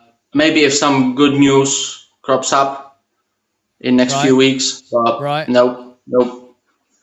It looks more like a startup or few daddies making a project in their garage in the afternoons. I agree. I thought the presentation was terrible. The slideshow was just diabolical. I don't know what that was about. You know, at the end of the day, the way I look at it is this. Business is simple. I've always said it's very easy to make money. I've always found it easy to make money. The hard part is to keep it. And it's a simple procedure. Whatever business you're in, do you have a customer for your product? Can you make the product and can you sell the product? And are you making a profit? And if you can't sell the product, we have this same situation, similar EV company, Faraday Future, now down to 9 cents. And I remember reporting them and they said, we're not interested in selling cars right now. We're just building a brand. A little bit what they were saying tonight. It's not our focus right now. It's about building things before, we don't want to run too far ahead. But the thing is, in the car industry, as we've learned, the motor industry, as we've learned with Elon Musk, it's virtually impossible for a new car company now to come in and compete, because the old legacy car companies made money out of servicing the cars, not making the cars, not selling the cars. So it's very, very difficult to compete until the whole world is EV, and that's the way it has to be. Right now, you still have a choice, and it'll be many years before we have saturation. So it's very difficult to compete when car companies can sell for losses and make their money on the servicing costs. So, when GOEV are talking the way they're talking tonight about it's fine and we can carry on as we are for now, I don't think they can. They're going to have to go to the shareholders soon and raise more funds. And then, of course, the shareholder gets punished again. You don't want to raise too much money. They said that. That was the first... Well, it's all very well saying we don't want to keep raising money, but you've got to run the business. You've got to bring some money in. You've got to pay the bills. You can operate small for only so long, and who's going to want to buy a stock which is approaching the magic $1, and then we get delisted and all the rest of it. So it's going to be hard for GOEV to come back from here. Certainly a scalp trade stock at the moment. I think there's money to be made there, but very, very risky if you're buying this stock. At the end of the day, you've got to look at it. There are many other opportunities out there. It's not just this. This is not there's thousands of stocks. And remember, 80% of stocks at this level will not be around in 5 years, statistically. So that's just the way it goes. So the chance of success here is very much against you. So what level are you waiting for before you feel it's worth buying in, if at all? Well, I just want to follow up what you said. It was the first WTF moment when they said, "Oh, we might be raising too much money." Like, how can you raise too much money when you're running a business? Well, I think I did a review on this. I think it was this stock. It can deceive. It can be deceptive to the investor. If I set up a business today and I put all my $72,000 that I've currently got in Robinhood in my business account, and I've got no debts, I've got no loans, nothing. I've got $72,000, a pile of cash, but with no debts, no bills, no expenses, right? Which is how I run my business. I built the machine that builds the machine, a bit like Elon Musk, right? Took me 2 years to build this, and now I run for free. I've got no cost, no expenses. I've got 72 grand, right? So I put 72 grand in my business account. My balance sheet looks fantastic. It's 100% bright green. Everyone goes, brilliant. He's got loads of money, good business. He's not got any debts. It's great. However, I got to turn my money, my $74,000, into $150,000. I've got to double my money if I'm going to entice you to invest in me. No point in having a pile of cash. So they are right to some degree to saying just keep raising money, because if they raise loads of money and it just sits there, they've got to make that money work for them. And no one's going to invest knowing all they do is stick their money and earn 5% on Robinhood. That's not going to be a reason to invest. You just might as well do that with your own money, right? So they obviously don't know yet how to make money out of the money they would have. So when a company says, I don't want any money, it's not they don't want any money, it's they don't know what they're going to do with it. And if they don't know what they're going to do with it, what are they doing? So I'm a bit confused with the direction of the company at the moment. What do you think? As I said before, it looks like a startup. Four daddies met up in a garage and they started building something, and then they are spending 2 hours or 3 hours in the afternoon, 3 times a week until they have to go back home. They drink few beers and they just say, "Oh, let's not rush it. Let's take it steady. It's not a sprint. It's a marathon. Yeah. Let's take it steady." Yeah, I can see where you're coming from. That's how it looks to the investor. That's how it looks to you. We do have Eric B on the line. Eric, I do need you on the camera before I can bring you on. So Eric, if you need to turn your camera on before I can bring you into the conversation. I'd love to have you on, but I do need you on camera before I can bring you on. It's just the rules of the show. Sure. We've had some bad experiences about that. Sorry, Vaz. Do I need to go, or can we have a threesome with Eric? I can have as many as I like on the show. Don't worry about that. Don't worry about that. Yeah, we can have as many. Now, while we're waiting for Eric B to turn his camera on, right, we had a vote. 58% have voted. They want to see the little fellas.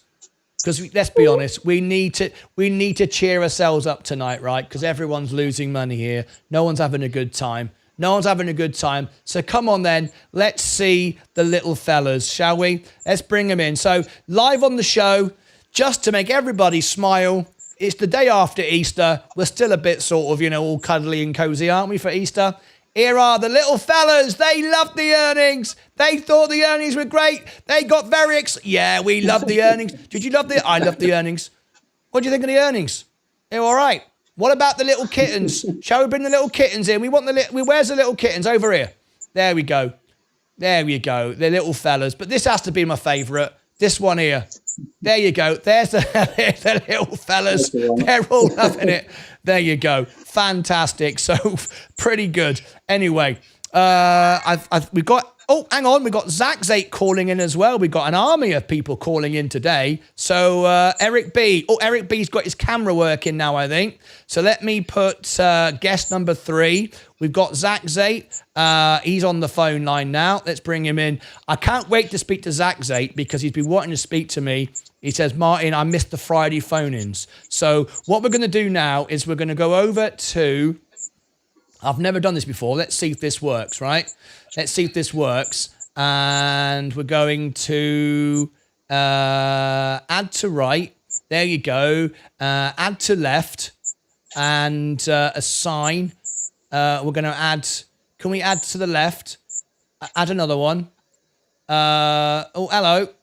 What's going on there? That's somebody's... What's going on? That's someone's hands. Is that Eric B's hands? Eric, lift the camera up, mate. Eric B, we're seeing your hands. I'm not Hi, quite Martyn. sure. How are we? I'm all right, mate, but you're showing your hands. You got to bring your hands up. I need your hands. Where's he gone? Eric B, if you can't show your face, I'll have to let you go, I'm afraid. Zach8, how are you, mate? Very good, Martyn. Hey, Vaz. What's up, buddy? Hey, Vaz. Hey, there we go. He's filling the screen. That's lovely. That's lovely. Eric B, we just need you to get your hands. You've muted yourself anyway. So, Zach, talk to me, Zach. What's going on, mate? First of all, on X, we got the simulation of the Delta just published for SPC. They just put it on X a few minutes ago. You can share with that. Oh, but yes. Rather than that, fabulous. Fabulous. You're in a fabulous mood, are you, mate? It's good to see you. Can you believe we're coming up to 21,000 subscribers? My camera. Can you believe it? Unbelievable what you achieved in the last 4 months. It's something that I've never thought in my life I'll be witness to see. So first, I really want to congratulate you, and I want to congratulate all the viewers for finding you, because you are so much fun, so much joy, and fully entertainment. Even on my taxes, I put you on entertainment. Thank you so much, mate. I appreciate it. I've had the best job doing this. It's been just for me, just the best job ever. I love every second of it. And I think we've lost Eric B. We lost his camera. He's dropped off. But let me have a look at that news that you just shared with me. You're absolutely right. Let's go over to it now. Look at this.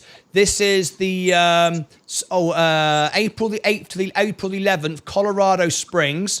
So what's all this about, Zach? Tell me what this is all about. We're getting developed into the Delta slowly. They got the Delta journeys with the stories about the flight, about the experience. They do have pushed much bigger with the hangar. We saw the guy from Phoenix give us some video how they keep building. They had an update a few days ago, last week also, with the progress of the factory, which is huge. It's really big size for the Delta to be in. But eventually it's all about flights. I didn't come to speak about space. It just came to my few minutes ago to call, but I do want to call about EV and electric cars, electric vehicles. Seems like the hybrid is coming back big time for some reason. Also with the news about less EV cells and more hybrid, and also obviously we face no many much of those cars we talk about. I wish I'm driving every day. I see and I publish whenever I see a new car. I want to see them eventually on the roads. You can't go forward without having the product outside. You can't succeed without flights. You can't do business without your business. So where are those cars? Indeed, sorry, I'm having a few technical issues. We're trying to sort out it's the first time I've had more than one person call in. So as you've been talking to me, I've been trying to, and I think I might have fixed it. Hang on, add right, add left. I think I'm getting it slowly, and add right again. I'm struggling a little bit with all these extra cameras. Add left. There you go. I've done it now. I've never had more than one person call in, so I've been a bit blown away there. But so what do you think tonight about? So yes, Vaz, go ahead, Vaz. Well, Zach, if you've been paying attention, they haven't made them yet. They don't want to rush it. They are yet to be made. What do you think of that, Zach? Right? Absolutely. For us to be made is the Lucas said, but also once we share those information, we are sharing it all over the world. People are watching in different times, different zones, but the companies are the same brand. If you see Tesla, you know it's Tesla. And yes, they're growing. They're growing on the road. They're growing on the roofs. They're growing on the solars. And you can actually see it. California, where I live, is not exactly, and I have it in one of the comments, because also all the solar companies compare California to the rest of the US. I think it's a big difference. California does not represent most of the states, and the development in California is huge, and definitely you can see it as you go. I really hope that we'll see growth all over. Texas, for my opinion, is a big state for seeing those developments. Of course, the East Coast has been affected with the Florida factories. So I know there is a lot in the East Coast, but it's not there yet. I'm still driving Toyota, no commercial, but I've been Toyota forever, and I don't see myself changing even with all those talks. Hey, Zach, as I've got you on the phone, are you worried? Are you concerned with where the price of Virgin Galactic is now? Does it bother you, or does it present opportunity for you to buy more? Not at all. It's an opportunity to buy more. If I can buy 2 shares in $2, 100 shares, or to buy 100 shares in $2, I'm right there. I'm buying every Monday since 5 years ago. So I'm not stopping, and the Delta is still coming. The fact that we are not flying, there is only outcome. The New Mexico, $3 million a month just to hold the hangar. It costs Virgin Galactic $3 million a month. And then we got the Boeing, and we've got so many. But you know what? If we're standing still and we're going to go through all of that, the sky's the limit. The space is the limit.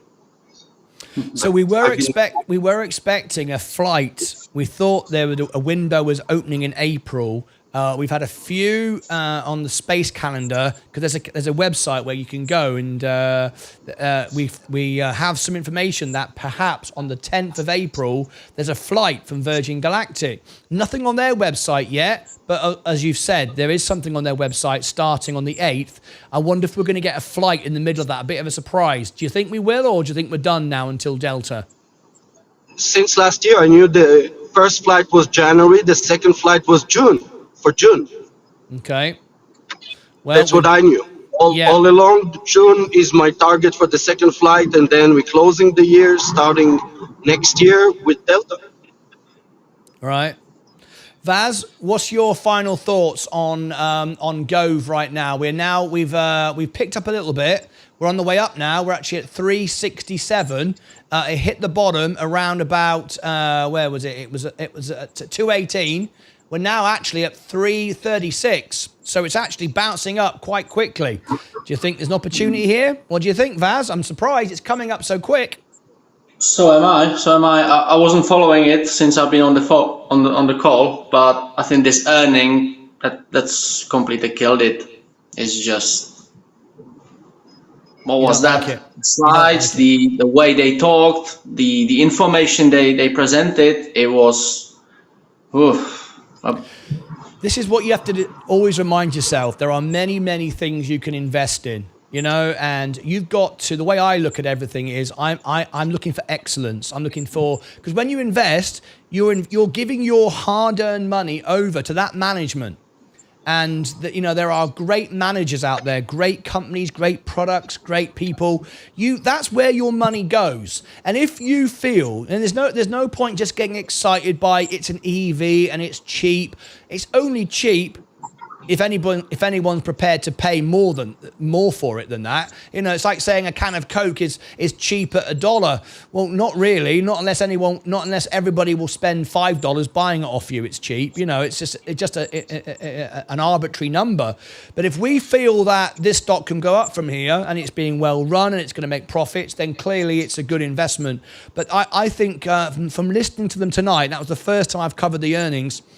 I've listened to much better managed companies. It's the first company ever, and I've done at least 100 earnings, maybe more, maybe 200.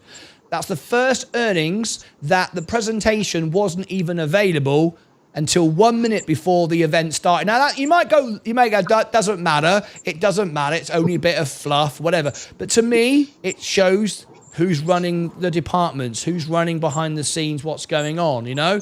If you haven't got the right funds to pay the right people to do the right jobs, things look bad. We've seen it on really badly presented websites and inaccurate information. And that stuff, you know, it gives people confidence. It's like when I spoke about bringing out my own crypto coin, you know, my own coin, everybody's excited about it because they're judging me every day by the fact when I go live, am I on time? Am I always here? Does the studio keep growing? Does the show keep growing? It instills you with confidence.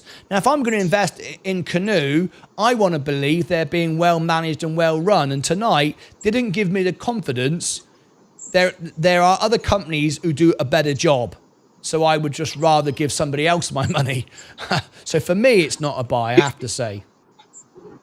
If I may, I don't think there's any CEO.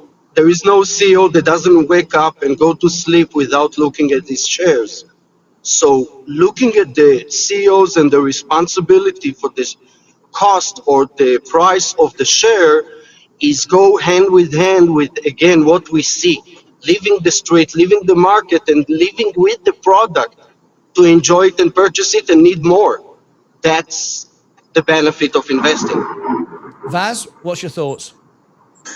Well, I was just going to ask, what's this market? We've got all these startups. We've got Fisker, which is possibly going down. It's fighting for its survival. We've got Canoo, who produced several, can't pronounce it, a few vehicles so far. You saw the earnings yourselves. What else we've got? We've got Lucid. What was the opportunities in this market? There's actually over 100 publicly traded EV startups at the moment. There's thousands and thousands of companies. You know, we can't talk about them all. There's just too many. But there's over 100 we could cover tomorrow. Yeah, plenty of opportunity. And of course, the Chinese market bring their own part. Yeah. I'm just trying to say the first startups like Lucid, Mullen, Fisker, they're just not doing very well, are they? No, they're not. The only one really standing out is, of course, is Tesla. I'm going to finish with this, and I think it's very important to mention, right?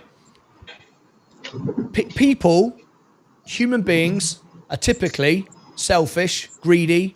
People want to make money for themselves or whatever. That's just the way human beings are. Hopefully we're not here like that. I've demonstrated, hopefully I'm not like that. But generally speaking, that's human beings. That's right. And when EV came to the fore, some people like Elon Musk did it because he wanted to do something great for the world. I think most people would say that. Most people would believe Elon Musk is trying to do something great for humanity. When that all started off, though, it ignited all of those people, and probably the worst person would be Dave Mitchery, who's gone bankrupt like 6 times, done the same thing to Mullen 6 times, right? People like that pop up and see opportunity for them to make money. Not you, not the shareholder, not benefit humanity, but them to make money. So there's no school to go to be a decent CEO, to be a well-run managed company. There's no school you go to. When I started being a producer of One Night in Vegas, there was no school to learn to be a producer, a director. I just decided one day I'm going to book theaters all over the world, and I learned. I faked it until I made it. Basically, I don't know. I just wanted to do it, right? Well, being a CEO is the same thing. You start off doing something, and as long as you're not breaking the law and you kind of skate along the law, you can get away with doing all kinds of stuff. And there's ways to bend the rules and manipulate the rules and whatever. And people do that because they just want to make money for themselves. No difference in scalp trading, where people manipulate the market, they pump it, they dump it to make money. So CEOs, companies are no different. They come into the market to make themselves money. Very few people who are CEOs do it to benefit others, to benefit the world or help everybody out. Most people do it for themselves.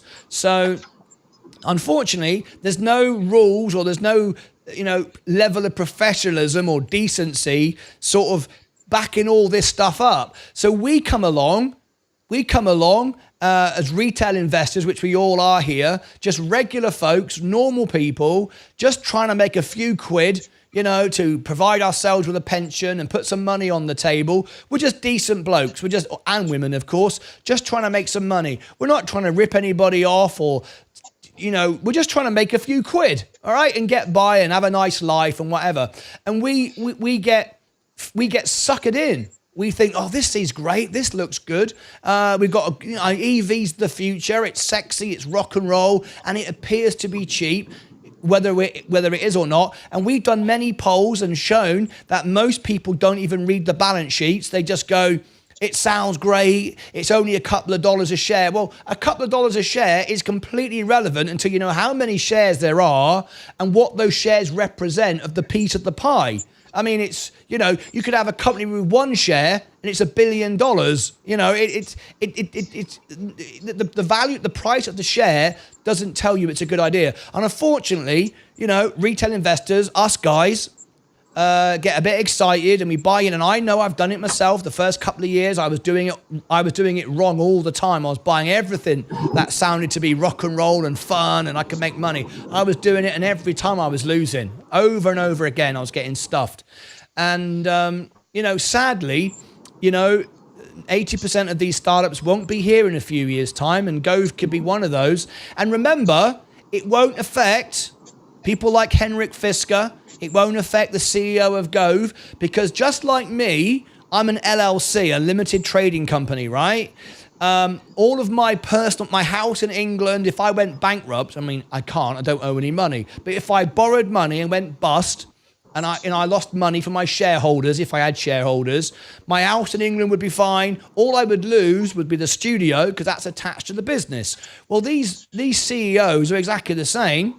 They've got their limit, they've got their protection, and if all the thing goes down the toilet, like Donald Trump's gone bankrupt, I think 6 times. He still plays golf and he still has a nice house. He doesn't lose anything. Whereas you, Vaz, me, and Zach's here, we lose our real money. We pay the price for when these businesses go bust.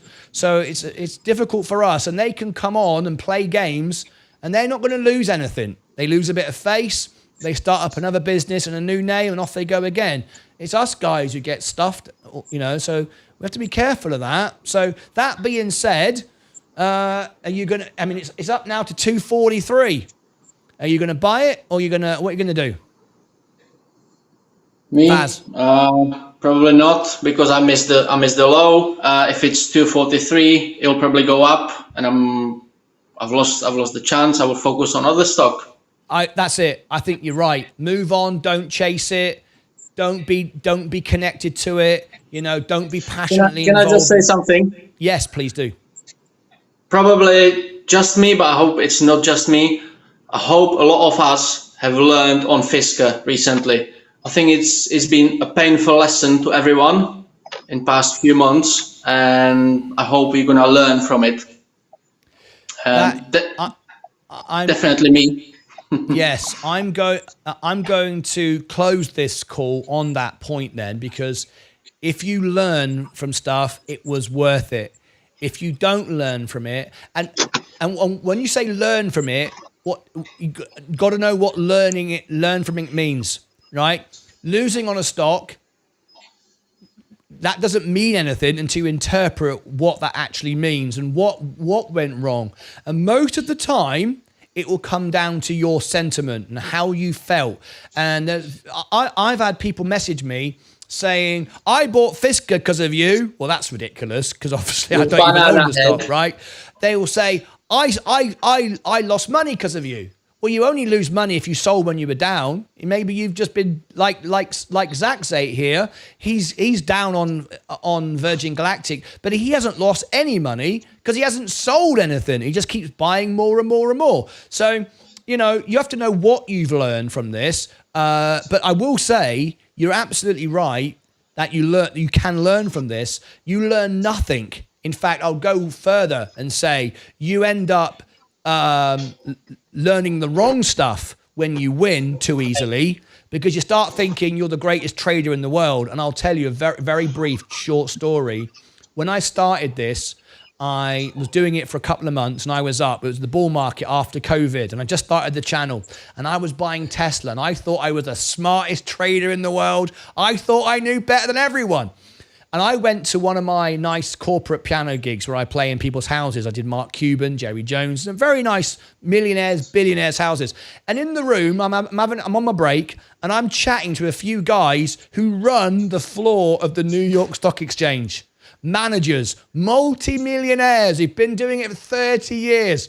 And I was standing there as this little guy, just been singing a few songs, going, hey, guys, I said, I've been buying Tesla. I said, I'm up. You should get into it. It's brilliant. I was full of all this energy. And they were very respectful and they were very polite to me. But I knew afterwards, a year later, when things weren't quite as rosy in the garden, I looked back on that and I thought, they must have thought, what a bloody idiot. He thinks he's smarter than everyone else. He can beat the market. He can beat Wall Street. He knows what he's doing.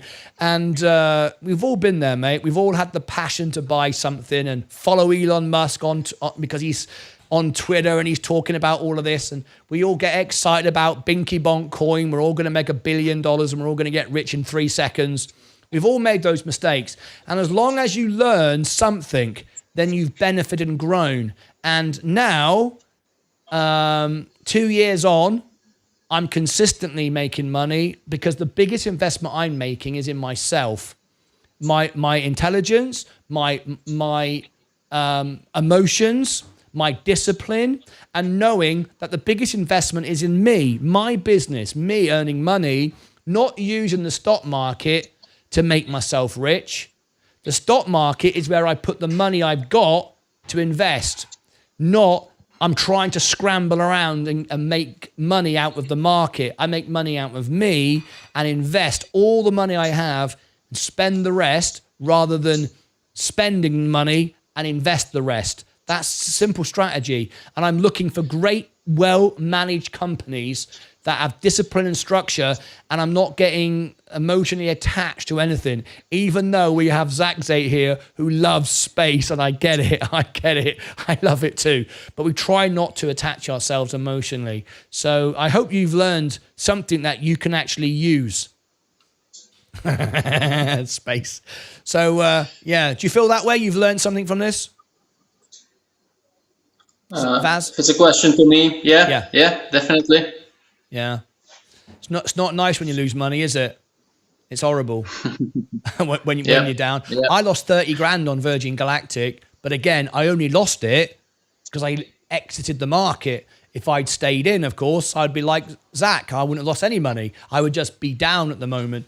But for different reasons, I decided to exit that, as I've explained before. Let me give you guys the final say. Zach, give me your final thoughts, mate. Thank you again for everything you does for us, and we enjoy you every day. I want to celebrate you again, 20,000. It's like 4 months you doubled.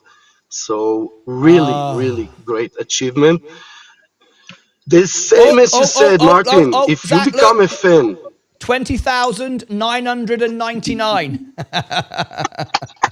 Yalla, blackjack! 21 blackjack. Yeah, 21. Sorry, I cut you off. Apologize. Zach, when you become a fan, nobody asks you to be in this big game. Yes, nobody asks you to play this game. You can play with small money, big money. I always said a rich person is a person that doesn't need to look at his bank account every day or every week, because it doesn't matter how much you have or not. You know, you already finance yourself and you know where the money goes. You don't, no surprises.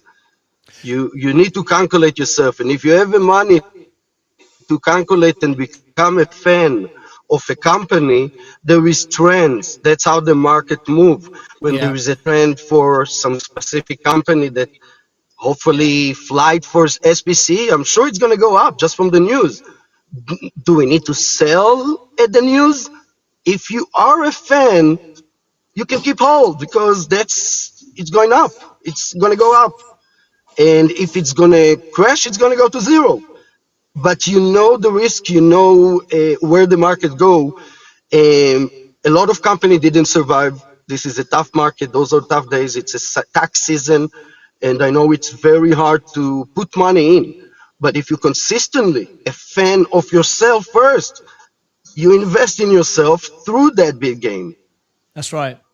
You're absolutely right. And to encourage those who don't have a lot of money, you can still live out that principle with $50. Exactly the same. Exactly the same. If you earn $50 a week, if you earn $50 a week, and you have $5 left over without any issue, you've got $5 you can put away and forget. You can apply the same strategy as what Zach just said there. When he says you don't have to look at your money, those of you who only earn a minimum wage, you don't have much money, might say, well, that doesn't apply to me. It applies to everybody, because even on the minimum wage, you probably have $1 every week you could put away and forget about.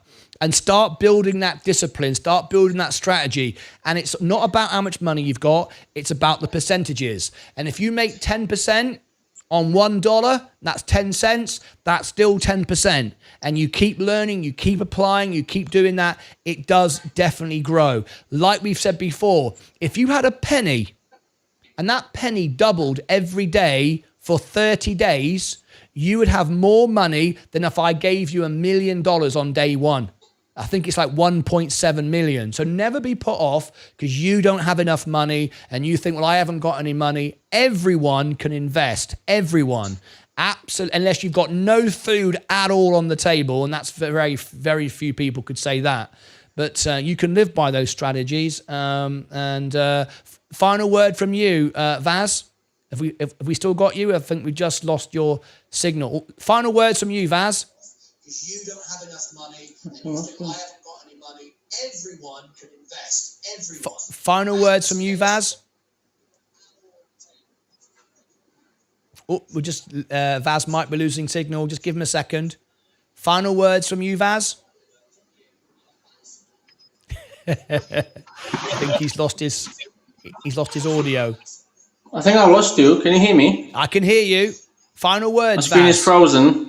No, I can hear you. I can hear you. Can you hear me? Can Yes, you see me? I can hear you and see you. My screen is Final frozen. words. Yeah, I can hear you. Yeah, I'm trying. I can hear you and see you. Just give me your final words. I love all the space stuff. Look at Vaz. He's always on it. Sorry, Zach Zate. He's always on it.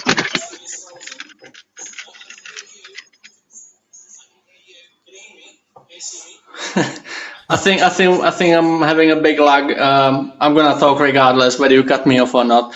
I'm back to square one now. My portfolio. I'm a small investor, so by now my portfolio was $6,500. I'm back to £500. I think it's what you said. The most you learn, the most efficiency you learn on small amount of money. it's easy to have £100,000 and invest it here and there, and then you see the massive gains. But do it with £500, £1,000. I would like to say, as well as Zach said, congratulations to almost 21,000 subscribers. If you haven't hit 21,000, I'm gonna go to wake up my girlfriend so she can subscribe, and she's gonna be the 21,000th one. I'm glad I'm following you. As you said, the biggest investment is to invest in yourself. I would like to say my biggest investment and best investment so far was to invest in your channel. Not only because of you, but the whole community, the amount of information we can share, how we can work efficiently together. It's just great bunch of people, great family, great party. Every Friday, last Friday show was good, exceptionally good, but don't get too cocky. Yeah, that's it. I'm glad I'm part of this. I'm learning a lot. I'm new to this. I've been investing since last summer. I'm new. I'm green, but I'm learning, and I'm willing to listen. So yeah, keep it up, Martyn. I don't know whether you can see me or not. I'm probably cut off. I'm talking to the wall in the kitchen, but no, yeah. We heard everything. Thank you, Martyn, for having me on the show. Thank you very much. Cheers, Zach, and good luck everyone. To you. Good luck. Banana heads. Thank you. See you Banana later. heads. There you go. Fantastic. Thank you, Zach. Thank you very much, Vaz. That was great. He will listen back and realize actually it was all recorded, and it was absolutely wonderful.